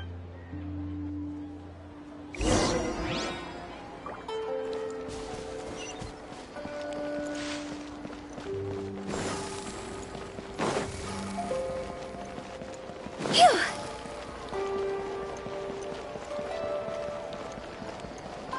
Go! Nahida! You're back early today. Did you Sort of. We're mostly sure now that we're not in a time loop. And we also aren't in the real world. But at the same time, we have a new question. Leaving the city. As far as I remember, you've mentioned... We did? But we don't remember anything. What happened after we talked about those plans? Let me think. I don't think you ever actually told me what the outcome was. Oh, it's probably more accurate to say that both times you never came back the whole night. But you two sometimes stay out the entire night anyway, so at the time, I didn't think too much about it. It is true that sometimes we lose track of time during our investigations. Before we know it, it'll already be the next day. But still... Really? That's kinda strange. In theory, I should have already awakened all your memories. Yep, something here's definitely fishy. Let's get to the bottom of this tomorrow.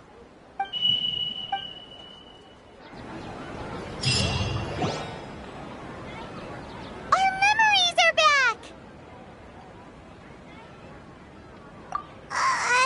About that... Well... Traveler, aside from your memories that were just restored, I have another message for you. Listen to it and you'll understand. Can't go back. There are countless spaces here. Our Sub-Zero's festival in Sumeru City is just one of them.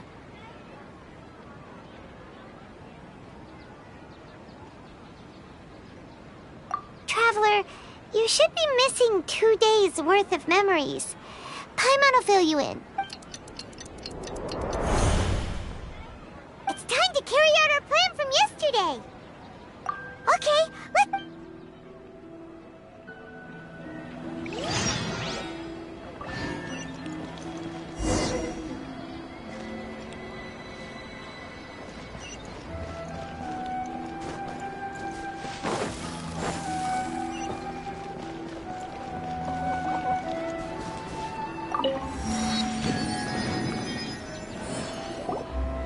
Why can't we leave the city?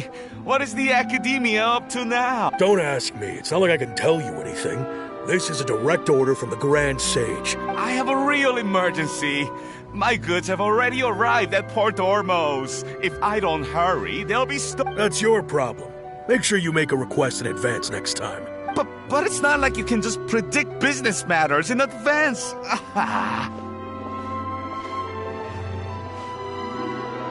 It looks like the Academia already announced a lockdown for Sumeru City today. How completely unsurprising. Let's go and question them. Hello, sir. Why can't we... Here we go again. Don't ask me. We just received an order that no one is allowed to enter or exit Sumeru today. They didn't tell us anything else. Angering me won't get you anywhere. If I had that kind of insider info, I would have left this stupid post long ago.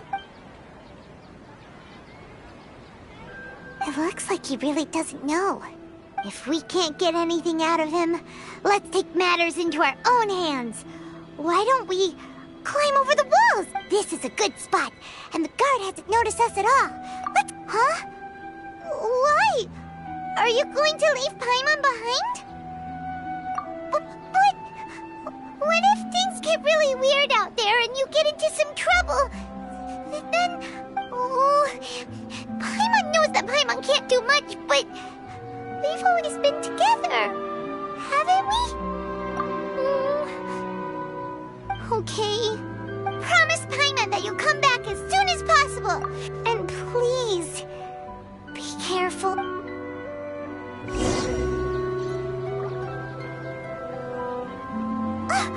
Memories!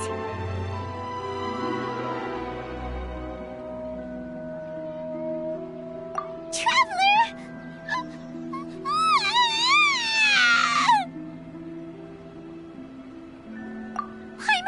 Paimon would never see you again! You just disappeared! Paimon waited for you for hours and hours at the city wall and you never came back! You promised Paimon that you were only taking a quick look! Paimon, calm down. She's here now. I don't think she understood what you were saying. Paimon doesn't care!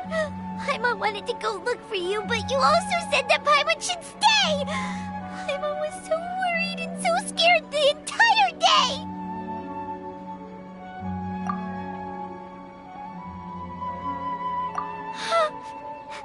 Okay. Paimon will forgive you. The most important thing is that you didn't actually disappear. Okay. Paimon, can you tell us your perspective? I see. Using two people's different perspectives. After that, you left the city. Paimon kept her eyes on you the whole time, but then you disappeared in an instant. No way!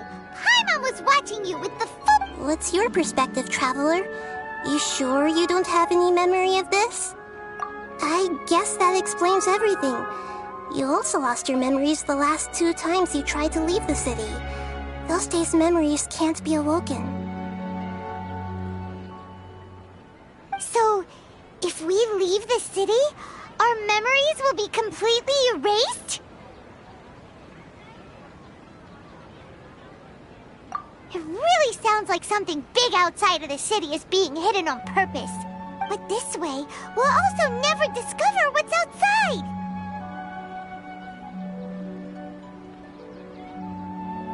Something like a message? But how can we send it back? Don't look at me like that. I'm not used to being stared at. Well... Okay.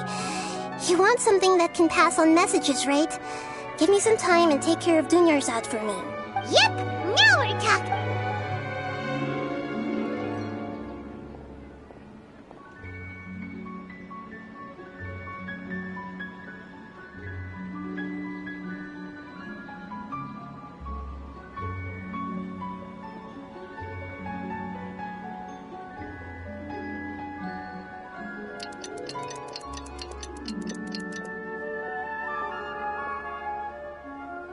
I'm done.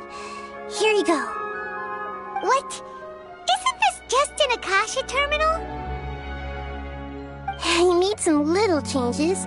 Akasha terminals are already capable of sending messages. I just tweaked it so that it could connect to any node. To make something like this?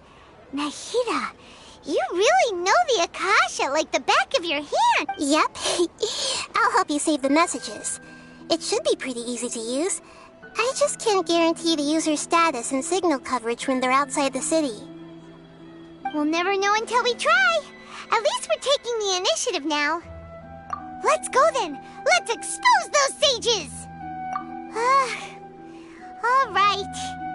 Paimon isn't as worried about being separated since it... Okay, See you tomorrow, Traveler!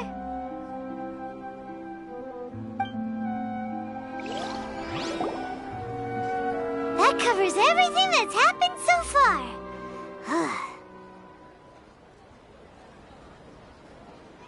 Yes.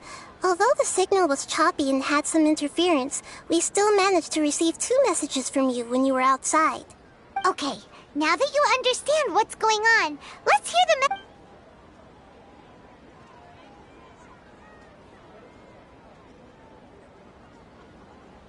Can't go back. There are countless spaces here. Our Sub-Zeru's festival in Sumeru City is just one of them.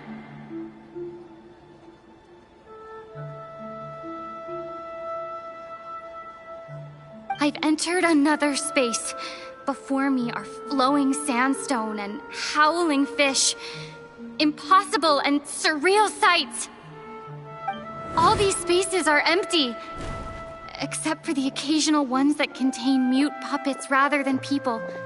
I can't sense any human presence.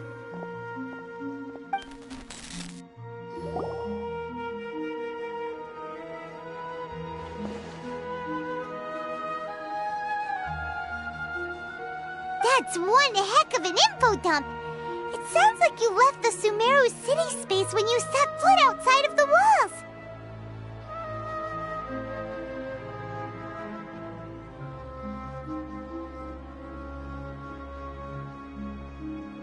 But everything looked completely normal when Paimon was looking out from the inside. That's unbelievable. And if we take your word for it, the other spaces all had very weird contents. There's another part here. We only received it last night.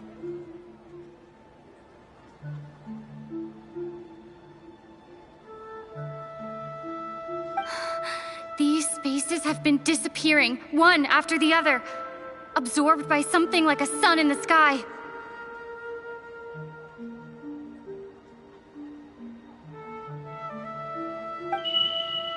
And now, even the final space has also disappeared.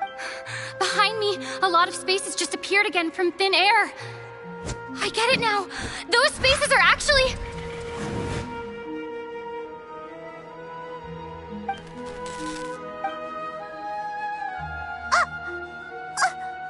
Why did the message end right there? What did the Traveler want to say?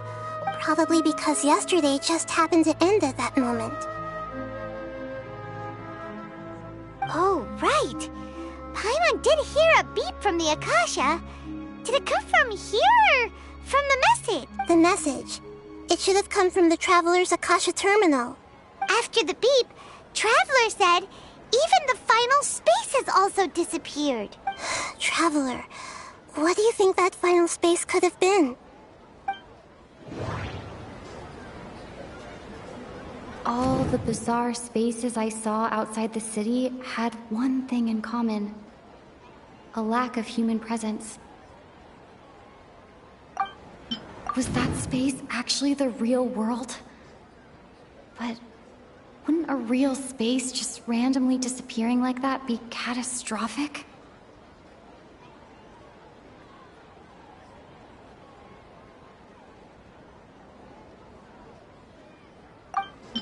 My impression is that each day in this samsara only ends at the sound of that beep from the Akasha. That doesn't sound... Oh, so that's what it is!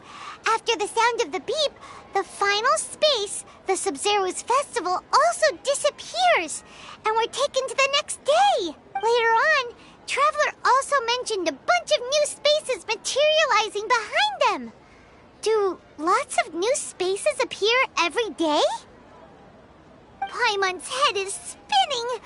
Just what are these spaces anyhow? Well, consider this.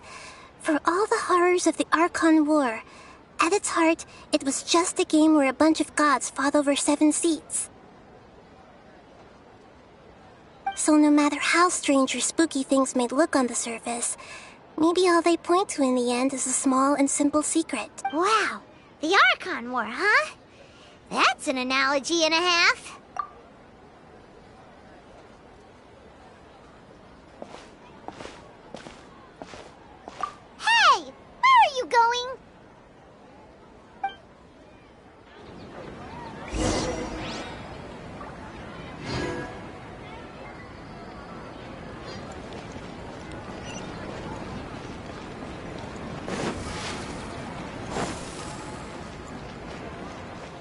Do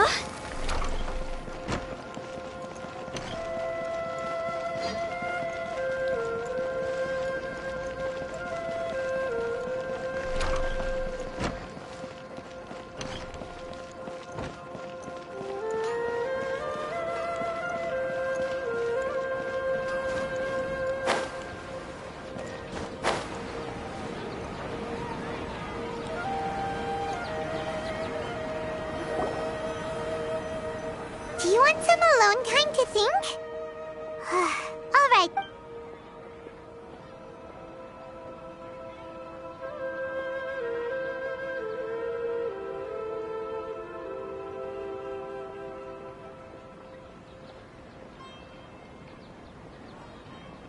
The dance of Sub-Zeros is about to begin. I'm going to go watch it. Okay. Why don't you go ahead, Dunyarzad? Okay then. See you later. Have you figured it out yet, Traveler?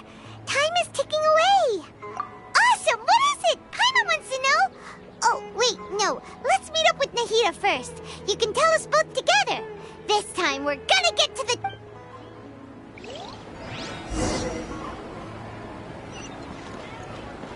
Go!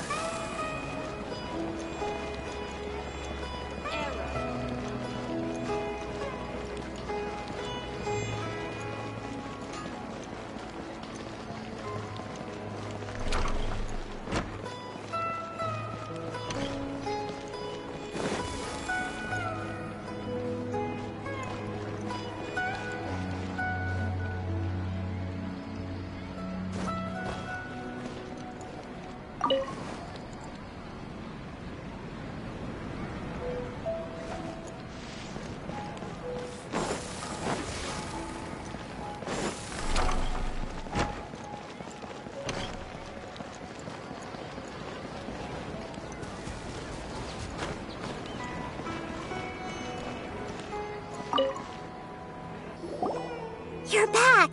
I've been waiting forever for you two. Are you ready to take your Sub-Zero's exam and graduate from the festival? Okay. First off, have you discovered... Okay. Nahida said, the Akasha relies on the power of a gnosis to operate, as it is the manifestation of the God of Wisdom's power. It compiles the wisdom of the entire populace, and we've already experienced the Sub-Zero's festival many times, and all the bizarre spaces I saw outside the city had one thing in common: a lack of human presence. Those spaces remind me of dreams, like the one I had in the Avidia Forest, except these have no sign of human presence. The moon, illusions, and lie. People in Sumeru don't dream. What a strange phenomenon.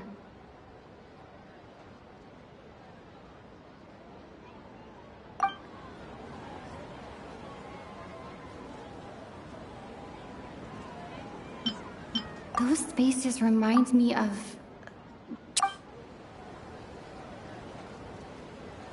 all the bizarre space.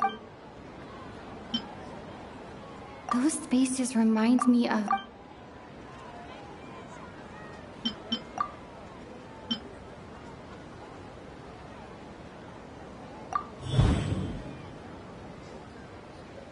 We are all in a dream.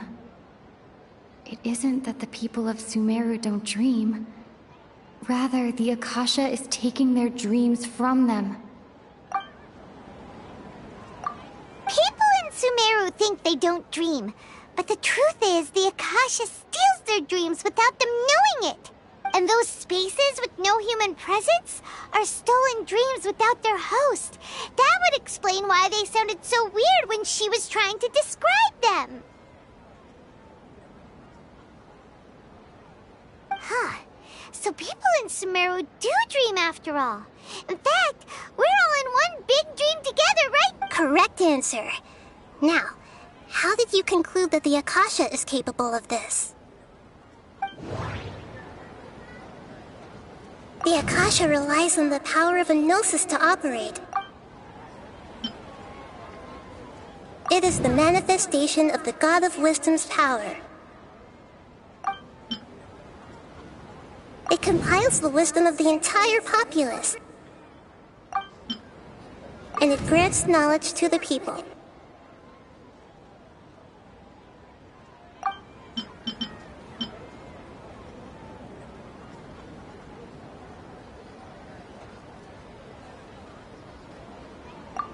Oh, okay. Those dream-controlling creatures in the forest also get their power from the Dendro Archon, right? That would explain why the Akasha has the ability to control people's dreams. But is stealing everyone's dreams really how the Akasha compiles their wisdom? Dreams are fantastical, complex, and full of imagination. People's brains are the most active when they're dreaming. In other words, dreams are rich bundles of human wisdom. So in other words, the complete opposite of how Hypatia understood it.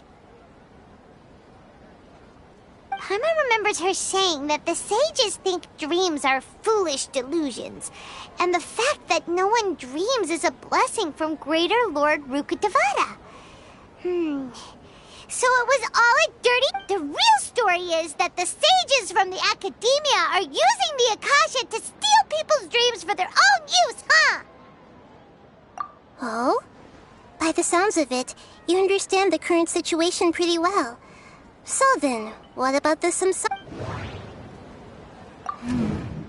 The beep is a prompt tone for Akasha operations. Those spaces kept disappearing before my eyes. But as soon as that beep sounded, many more spaces materialized. Those dreamscapes kept vanishing. But as soon as that beep sounded, more new space.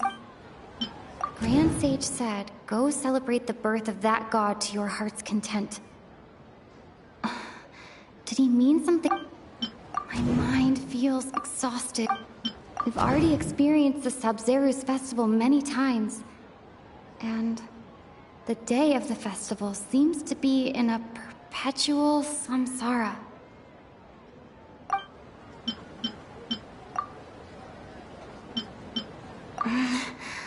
I can't seem to cohesively piece every... I can't seem to cohesive...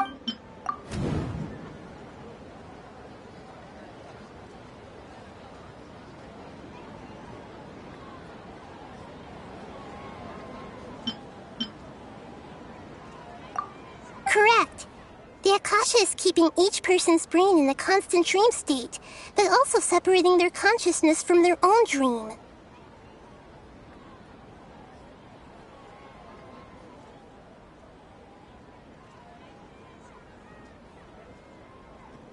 Their disembodied consciousness is placed inside the collective dream of the Sub-Zeru's festival along with everyone else's, while their now vacant dreams are harvested by the Akasha.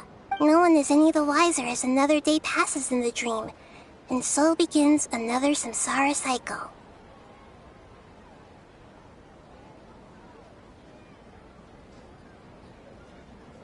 People wake up to yet another dream about the Sub-Zeru's festival. The dreams that belong to them are once again harvested by the Akasha. So, this is like a dream factory, and the Akasha is a... Very good, Paimon. Using analogies well is an excellent habit to get into. Okay, so that beep we keep hearing is actually from our real-life Akasha terminals. Taking off our terminals in this dream doesn't do anything. Alright, last question. Who am I?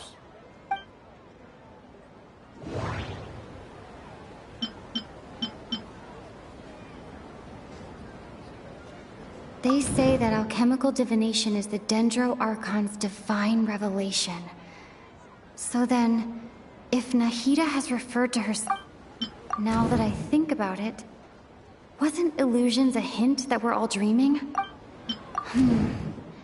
Now that I think about it, Wasn't illusions hinting at the sage's deception of Sumeru's people? So you noticed. I thought that one would be the hardest question. That's why I put it last. That wasn't hard at all. Even Paimon guessed that. Everything about you is different. Wait, now that you mention it, Nahida, you've been hinting to us since the very beginning. It's funny. Thinking back to when we were asking all over the place for info about Lesser Lord Kusanali. Paimon didn't expect to meet you like this. Yes, those can wait until we're back in real life. On the other hand, I'd be happy to answer any more questions you have about here and now. You asked me this question before. My answer was, now that you know this is all a dream, this answer should hopefully make more sense. Have you heard the saying, don't wake a sleepwalker?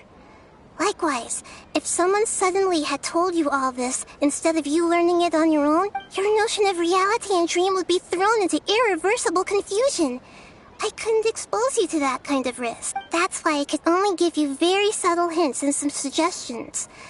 Long story short, firstly, this dream we're in is completely based on reality. People have already experienced this Sub-Zero's festival, so it would be very difficult for them to find anything that strikes them as surreal. Secondly, you're probably wondering why people don't have any memories from earlier samsara, right?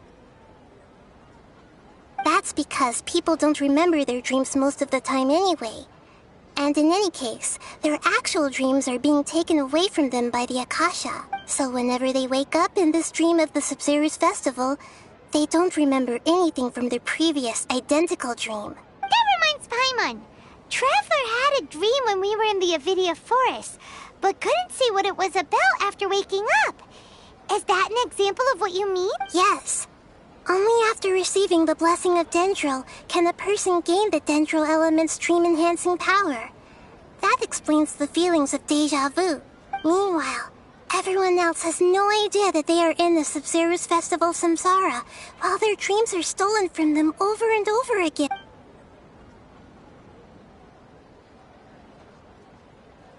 Can humans really keep dreaming forever like this? Will it ever end? We might say your mental fatigue has already answered this question.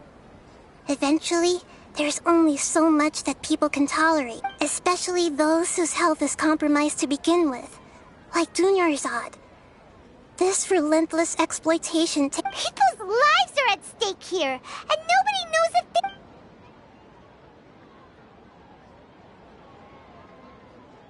I know, right? Why did they have to base this dream on my birthday? Could it really just be a coincidence? Even you don't know the reason? Wow. Now that's strange. The Academia sages are determined to harvest lots of dreams in a short time, no matter the cost. They have to be up to no good. Unfortunately, I don't know anything about it. Traveler, do you have any information?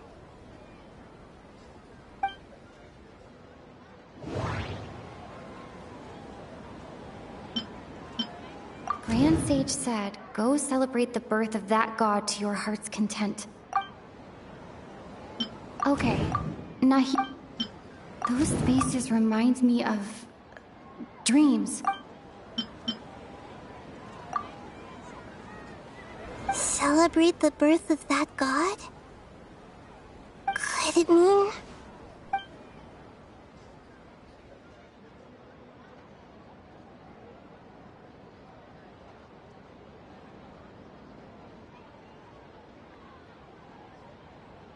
deceiving the people of Sumeru with no regard for their safety. No matter what they're trying to do, this is unforgivable. After we end the Sub-Zero's festival samsara, we have to look into them. How can the sages of the Academia do this behind their Archon's back?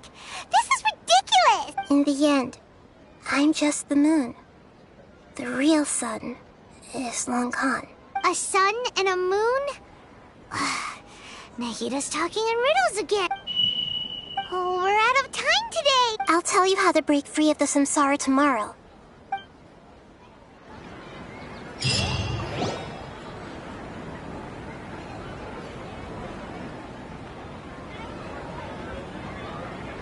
morning, Nahida. Wait.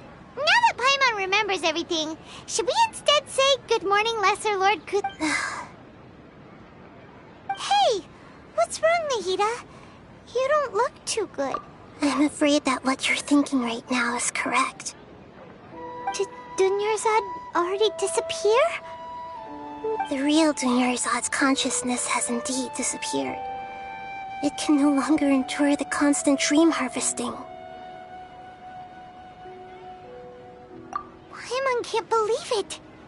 Wait, so what about that other Dunyarzad? Just what is she? She's actually something like a puppet, but not completely. The real Dunyarzad's consciousness could no longer keep playing her role in this dream. So another Dunyarzad appeared to replace her in the dream. Just like the grass and the trees, that Dunyarzad is just a building block of the dream that helps to keep it going. But personality-wise, she's nothing like the real Dunyarzad. Puppets are stiff and can't copy a living person's vitality. After all, they're just there as filler. You know, speaking of which, the old Dunyarzad might not have been too different from a puppet. Dunyarzad truly believed that she met you within her consciousness, and it was you who inspired her. So you do remember her after... Yes. Back then, her family was overly protective of her. No one cared about her personality or thoughts. I just gave her a little wisdom so she could look at life in a new way. So that she could be her own person. But even so, she's still...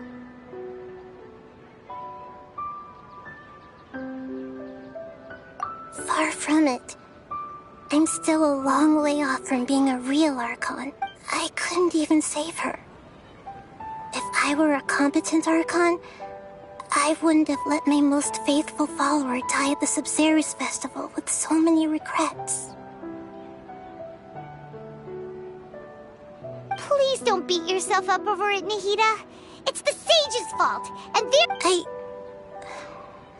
I'm not beating myself up. All I did was to rationally observe the distance between myself and a real Archon. Don't be like that, Nahida. Even real Archons are still allowed to be sad. To prevent more tragedies like this, we must end the samsara as soon as possible. Great, but how do we do that? Although the Sumeru festival dream is under the Akasha's control, only humans can dream. Even the Akasha is unable to create them. That means this dream belongs to a host who created it. Huh? So, how should we find that person? Well, if this is someone's dream, then everything here must come from deep within their consciousness. Which means, with the power of imagination, they can change anything in this dream.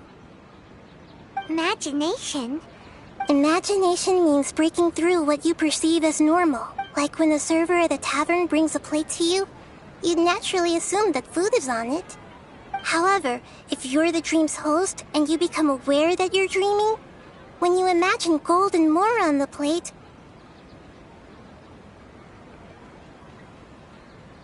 the dream will respond in kind, and the server really will bring you gold and mora.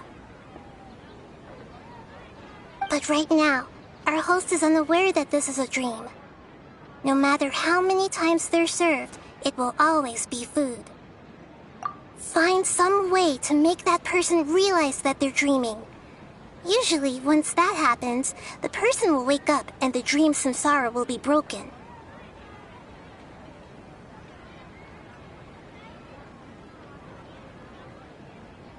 How are we going to find them, though? If it could be anyone, it'd be like looking for a needle in... And even if we did find them, how are we supposed to make them realize they're dreaming? After all, like you said, don't wake asleep. It's extremely difficult, yes. But the only ones who can do it are you two. Remember, everything you've achieved up to... As for me, during this time, I'll be out of town. Out of town? Are you going to that place full of dreams where the trap... Yes. I want to try something. There must still be a small wisp of possibility. Hurry and go. Dreams are supposed to be fantastical, romantic, and full of pleasant surprises. Unnecessary things like this samsara need to end. Paimon's still a little upset that we've come this far, only she was such a good person, with such a simple wish. But fate was against her. Yeah, saving Dunyarzad is what kept us going this whole time. But we mustn't lose hope, Traveler. Dunyarzad would definitely want to see us save everyone else. So let's break the samsara for her sake. Paimon's wondering, do you think the sages would get one of their own to be the host of this stream? Feels like it would be easier to control it that way.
Huh. That's true. Plus, the sages probably weren't counting on there being other factors beyond their control, like Nahida and us. So, who do you think the host of the dream is?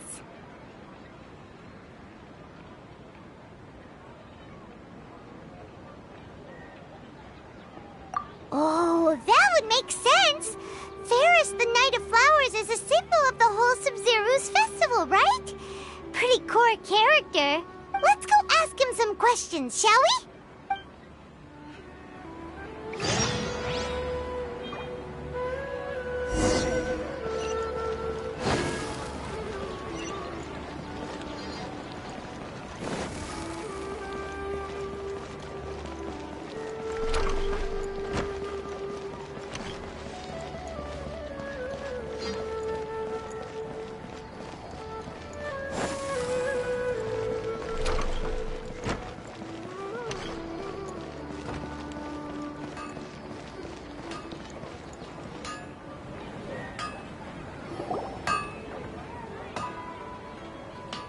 You're back.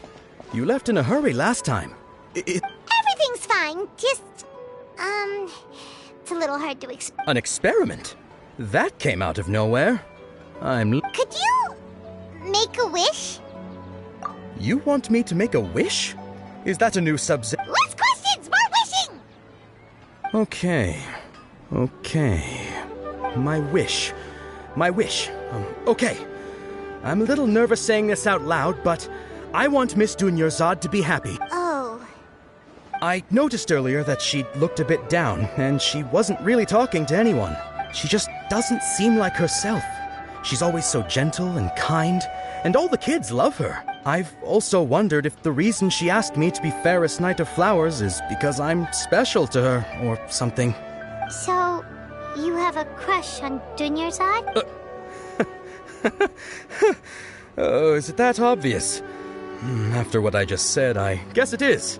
When she placed the hat of the Knight of Flowers onto my head, she said to me, I want everyone to have a happy Sub-Zeru's festival. What she didn't realize was that I'm not that interested in how everyone else feels. In that moment, I just wanted to be her Knight of Flowers for the rest of my life. 50 years? 100 years? I'll serve her. Okay, yeah, that was a bit much.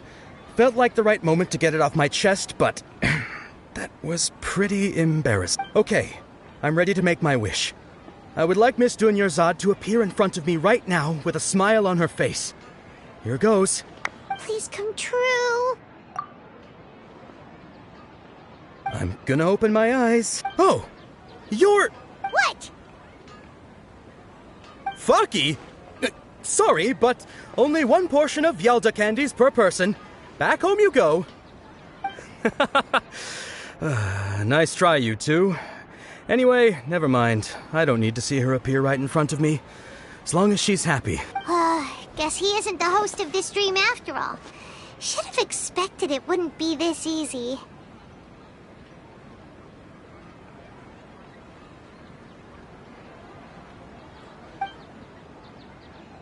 It seems like everyone who knows Dunyarzad loves her.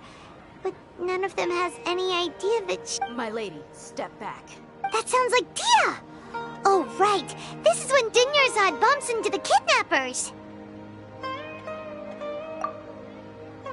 Huh? But Dia can handle them.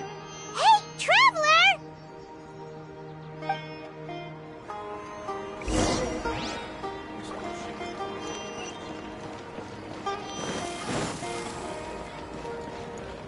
Huh?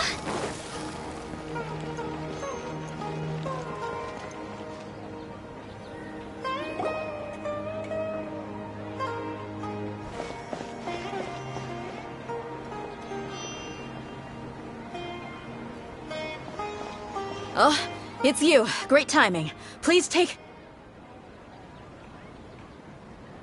Hey, this is my job. The homie Yannis pay me, not you. You... fine, alright. Knock yourself out. Why are you so worked up anyway? It's not like I don't trust your fighting skills. Anyway, watch yourself.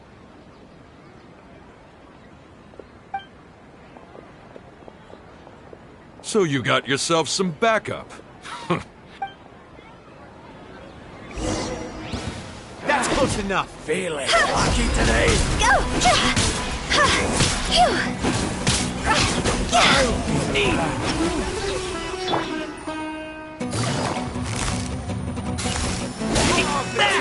Here comes the catch. Where do you think you're going? I'll be back. Traveler, were you just taking your anger out on those guys? You and Nahida both. Dunyarzad wouldn't want to see you two like this. Oh, and speaking of her, Paimon just remembered something. Remember how during the first Sub-Zero's festival, before the Samsara started, we came here with Dunyarzad because she wanted to pick something up? She said it was because she had forgotten something. Okay, so Paimon's memory is working so far. Anyway, Paimon also remembers that she is staying somewhere around here. She pointed it out to us the night before the Sub-Zero's festival. Yeah, even if it's only a tiny clue, it'll probably still help us more than this needle in a haystack search. This is the place. It's rude to enter other people's spaces without permission. Hey, the windows are unlocked. Okay, Paimon's gonna take a peek inside.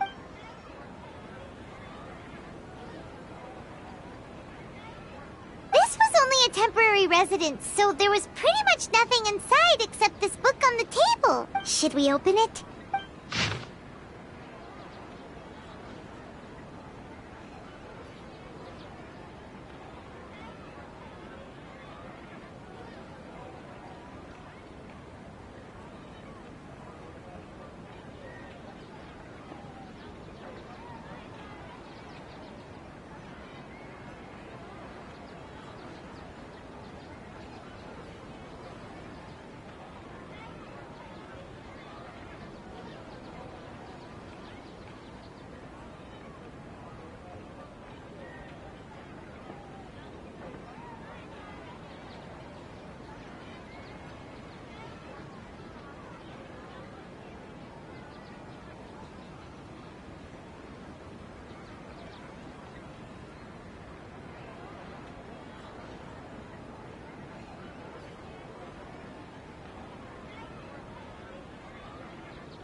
Wow. Dunyarzad wrote all of this. Sounds like she was always thinking of us even while we were away. Even though she was also busy preparing for the Sumeru's festival and had all her health problems to worry about. She must have wanted to give this to us as a gift on the day of the Sumeru's festival, right? If we hadn't found this book, we never would have known. But now that we know, we can't even thank her.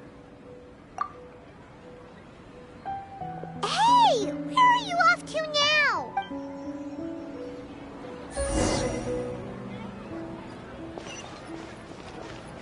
Take it easy.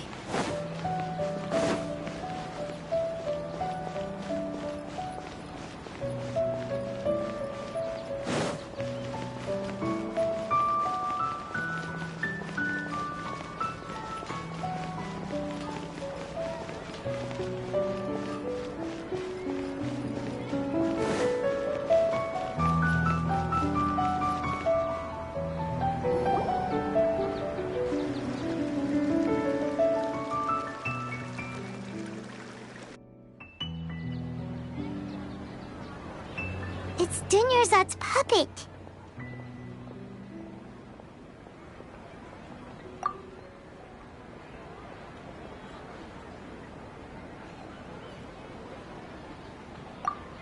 Traveler? You must be exhausted. Come to think of it, we've been stuck in this place for a really, really long time. Heck, even the last time we were chatting happily with Dunyarzad feels like an eternity ago.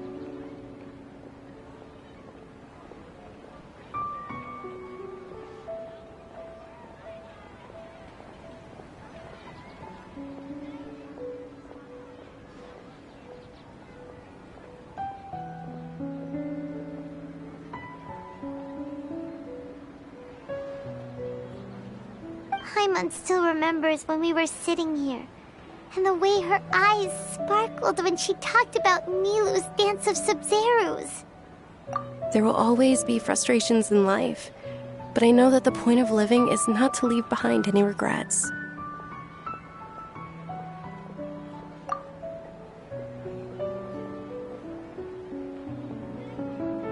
That was what the real Dunyarzad said, wasn't it? Does that mean... Yes, Traveler. What is it? Oh, so she's still just a puppet. But just now, how come... What? Where are we going this time?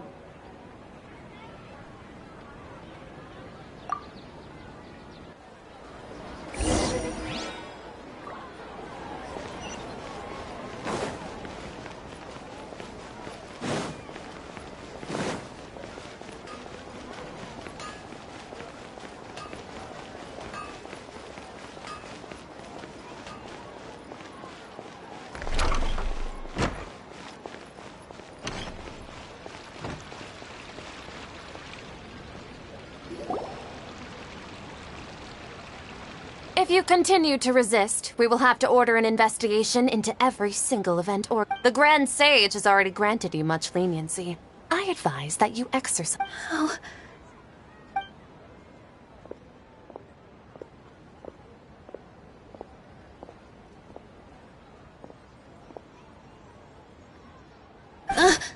Traveler? You don't have to get... Traveler? Traveler? What the heck are you doing? If you get arrested by the Academia, that's an...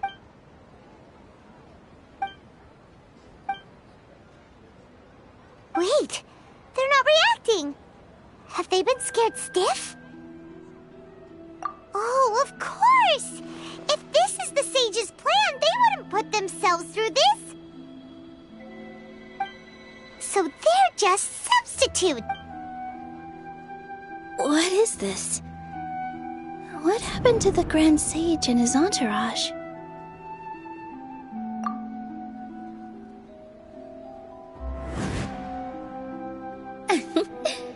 Like I said, They symbolize the goddess of flowers. It's just a shame that all the real Padisaras went extinct after her death. Yes. The Greater Lord brought forth new Padisaras in memory of the goddess of flowers. But she ultimately could never truly replicate that beautiful shade of purple.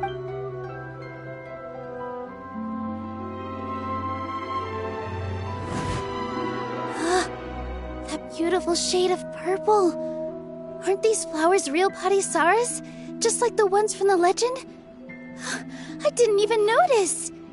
But didn't you just say all the real flowers went extinct after the goddess of flowers passed away? So, how? Yeah. What's going on here?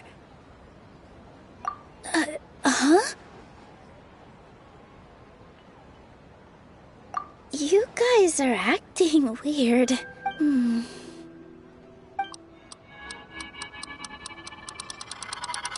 Hey! They disappeared! So Nilu's the host! What a surprise! Purple Padisaras don't exist in the real world anymore! But in Nilu's subconscious, they can appear as decorations on the stage! It's just like the example Nahida told us.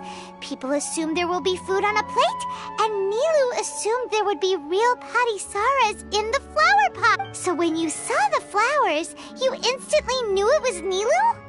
But if we want to end the samsara, we need the host to become aware that they're dreaming. How should we make Nilu realize that? Am I dreaming? Huh? So I'm right. Is this Lesser Lord Kusanali responding to our celebration of the Sabzeruz festival? Wrong guess, but you aren't completely wrong either. The point is, what made you think this is a dream? As far as you know, people in Sumeru don't dream, right? Yeah, but have you heard the tale of the first sage? To prevent a calamity, he went on a journey to find the Dendro Archon. Ooh, sounds familiar. Dunyarzad told us a story like that when we first arrived in Sumeru City. So it was about the first sage, huh? Yep, but in the part you heard, he hadn't become the first sage yet. There's more to the story. His piety and wisdom were acknowledged by the Dendro Archon, and she finally gave her blessing to him. All kinds of spectacular scenes appeared in front of the first sage, as if all the knowledge in the world was being painted onto a canvas right before him. He was captivated. After who knows how long, he mastered all the knowledge he could comprehend. Afterward, he said to the Dendro Archon, "I miss my parents, my wife, and my children. I've been away from home for far too long. They must be worried." The Dendro Archon smiled. The next second, the sage found himself lying in his bed, as if he had just woken up from a dream. His wife, lying next to him, said, "You're off to search for the Dendro Archon today, aren't you?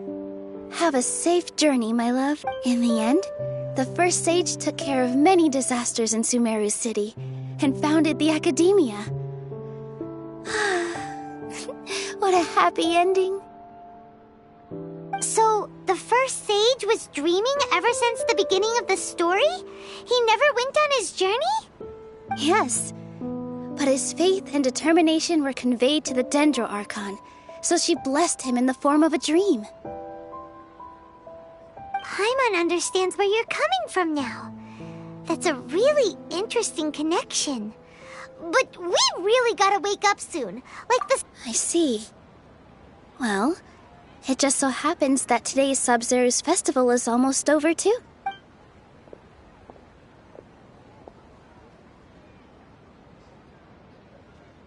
Since we're in a dream, let's make this final dance of Sabzeruz as beautiful as we can.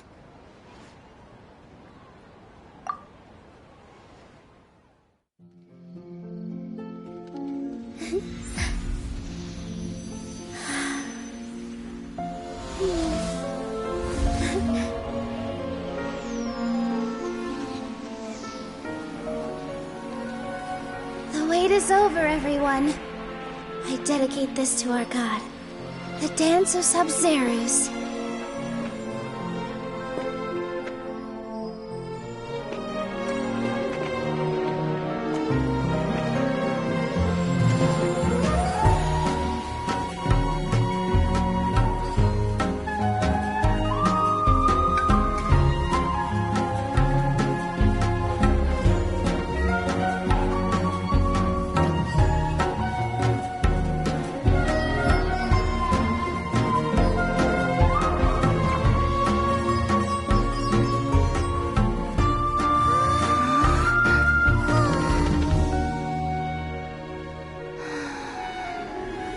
I'd be lying if I said I had no regrets.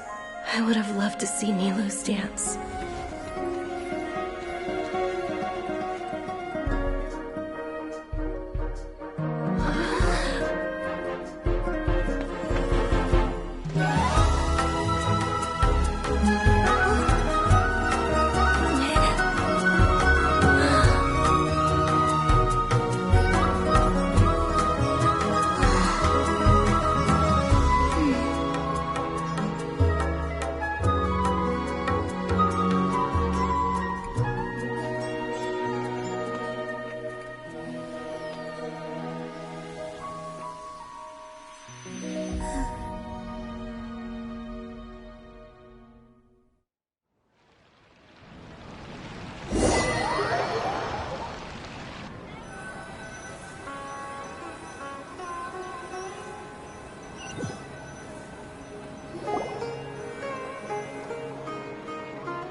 Traveler.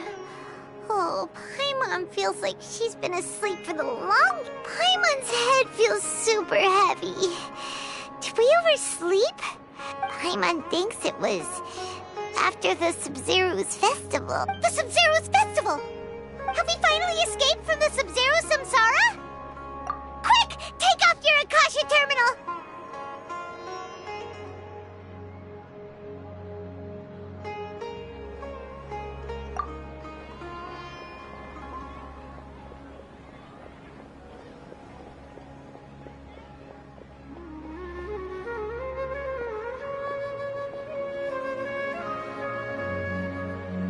She's not in her room.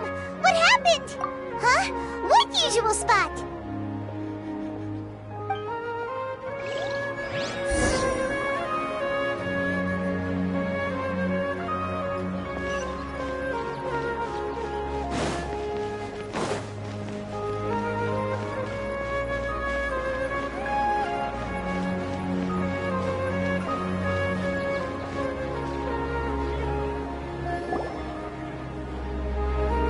Well done, Traveler and Paimon. And thank you, Dunyarzad, for organizing the Sumeru's festival for me. I'm sorry, who are... Dunyarzad! You're okay! Oh, don't scare us like that! Oh, Traveler Paimon. I have something amazing to tell. I just had a dream. And I saw Nilou performing the dance of Sumeru's.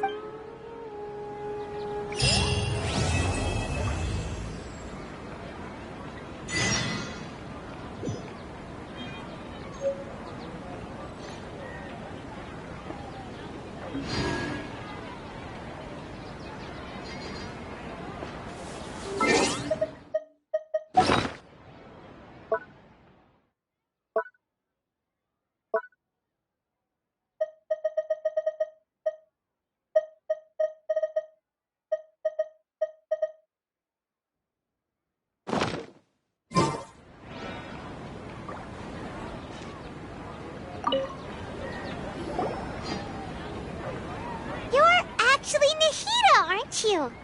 Paimon felt like Catherine was acting weird when we met at the Sumeru's festival, and... Dunyarzad, did you save her? It's a really long story. We shouldn't disturb her. Her consciousness is still weakened. Let's chat somewhere else. How about by the Traveler's favorite bench?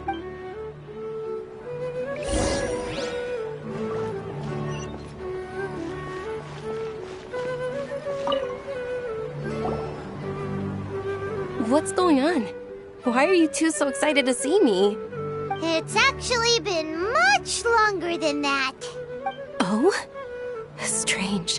Was I really asleep that long?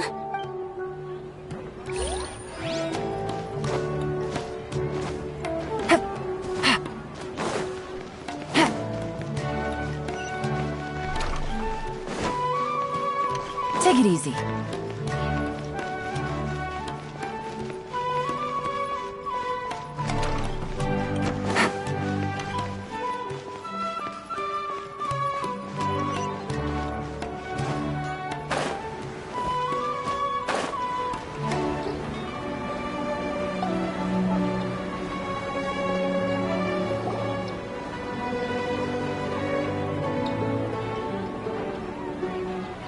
talk about Dunyarzad first.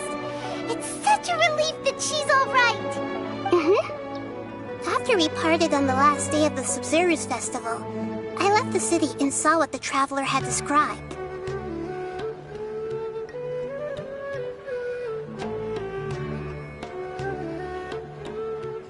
Among the countless dreams, I found one that was growing fainter and fainter. This proved my suspicion. Once Dunyarzad could no longer bear the Akasha harvesting her dreams, her consciousness began to dissipate. But this also meant it escaped the Akasha's control. Such a small fragment of consciousness can't last for very long, though. It will return to its original dream, where both will gradually fade until they completely disappear. I used all the power I had to keep her dying dream alive as long as possible. But it still wouldn't have lasted for much longer if it hadn't been for you two breaking the samsara. So it looks like we did manage to save Dunyarzad in the end. And not a moment too soon. Huh? Why are you two smiling so happily? I thought you'd be so moved that you'd start crying. I need to spend more time observing human emotions. Both are fine. Everyone reacts differently. All right. You two must have a lot of other questions for me, right? After all, you saved my faithful believer. As your reward, I will answer any and all questions. At the Avidia forest, there was this incense that made the traveler fall unconscious and dream. You also heard someone's voice, right? It said world and forget me. Yeah, so you do know. We've been wanting to ask you what that was about, and if the red sky was related to Conria. It seems like the traveler established a connection to Irminsul. That was a message left by Greater Lord Rukkhadevata's residual consciousness in Irminsul. Perhaps her last memory before she died. As you two probably know, Greater Lord Rukkhadevata disappeared after the disaster in Conria. The timings of these events do line up, so your suspicions are reasonable. A message from Greater Lord Rukkhadevata? We thought it was from the Scarlet King. The Scarlet King? That god who died even longer ago? Some present-day desert dwellers still worship him. You probably just... Okay, so what does the message mean? I still haven't managed to decipher it. Even the Akasha isn't currently capable of doing that. Greater Lord Rukkhadevata's residual consciousness in Irminsul seems to be contaminated with something that has a very dangerous aura to it. Many devoted scholars go mad as soon as they connect their consciousness. I've warned the Academia about this many times, but people still keep falling victim to it. But I believe this is the key to saving Irminsul. That's why I've kept trying to decipher it. So the tree in the vision was Irminsul? Oh, Tainari also said that Irminsul is sick. Is it because of the contaminated consciousness? But even if you can't figure out what that vision was all about, it seems like our search for you was all in vain. The traveler wasn't affected after coming in contact with that consciousness. I've never seen anyone like that.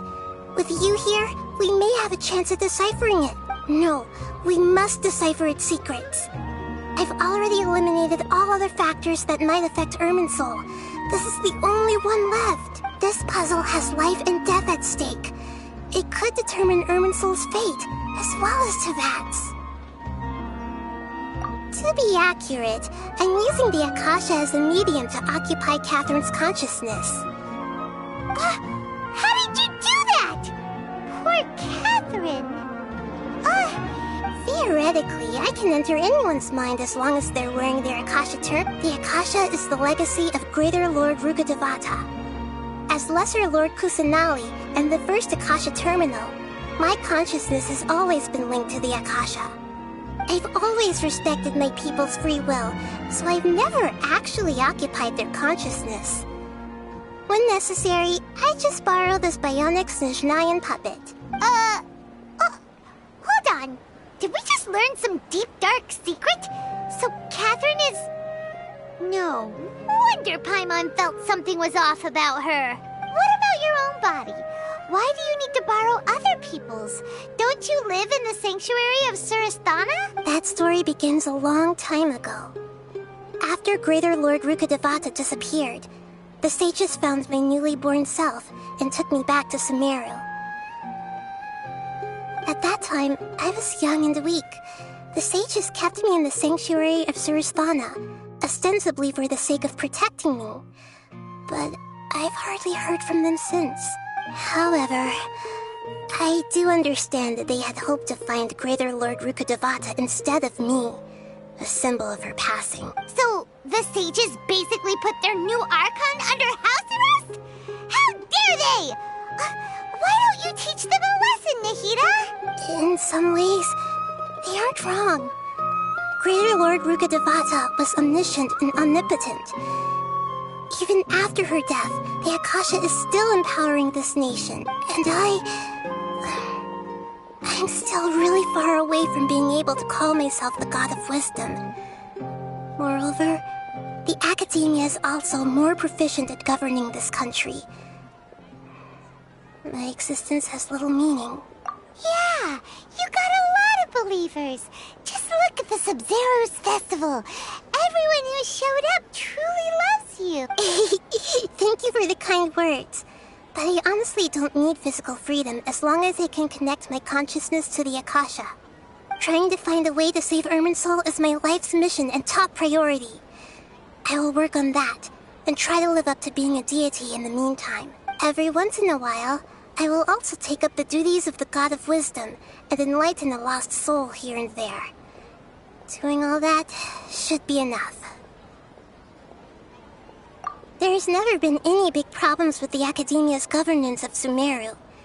This is the first time I've seen them step out of line. I wonder what caused them to go down this path, and what they hope to achieve. Even though the city's residents haven't noticed anything strange, if the Traveler hadn't broken the Sub-Zero's samsara, the situation could have become dire. I tried to do some investigating in the Akasha, but I couldn't find anything suspicious.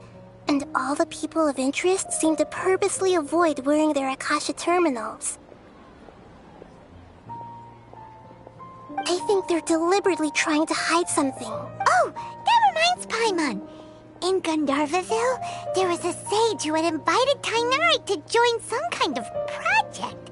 Regardless, I need to first investigate the sage's motives, make things right, and punish them if needed. But I'll have to be discreet, or they'll see me coming. You mean how the Akasha stops you from having dreams? Yeah, it's been such a long time. No, it's not that no one noticed. It's more like no one cared. Ultimately, it's all rooted in the sage's misdirection. Misdirection? The sages convinced everyone to believe that being unable to dream is a sign of rationality and wisdom. Not dreaming is a badge of honor in Sumeru, even if the truth is that their dreams are being reaped by the Akasha. With their propaganda in place, the sages can maximize their use of the Akasha to facilitate their research. Besides, Greater Lord Rukkhadevata must have created the Akasha in the hopes that it could be used to its full potential. That's why I've never come out strongly against this.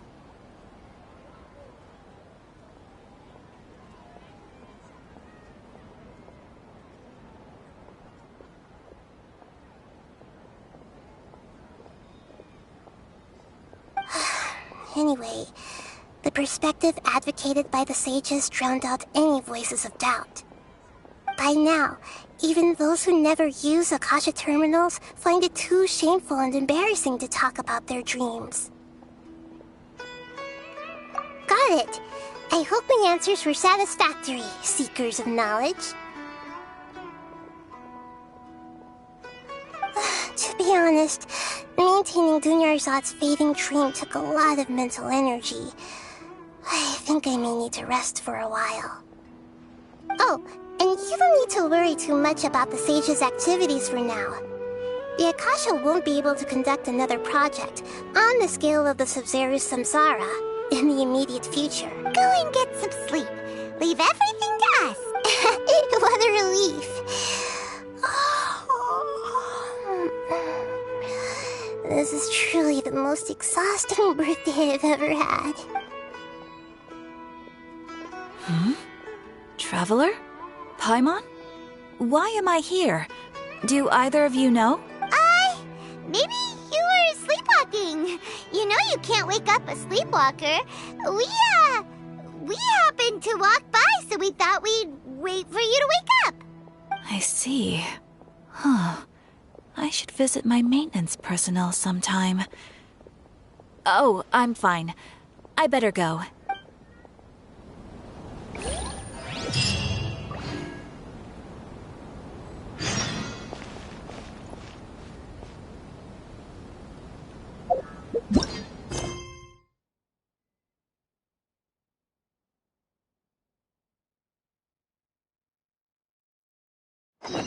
Navigating the world is a whole lot easier with a few different identities to choose from. Need me to come up with...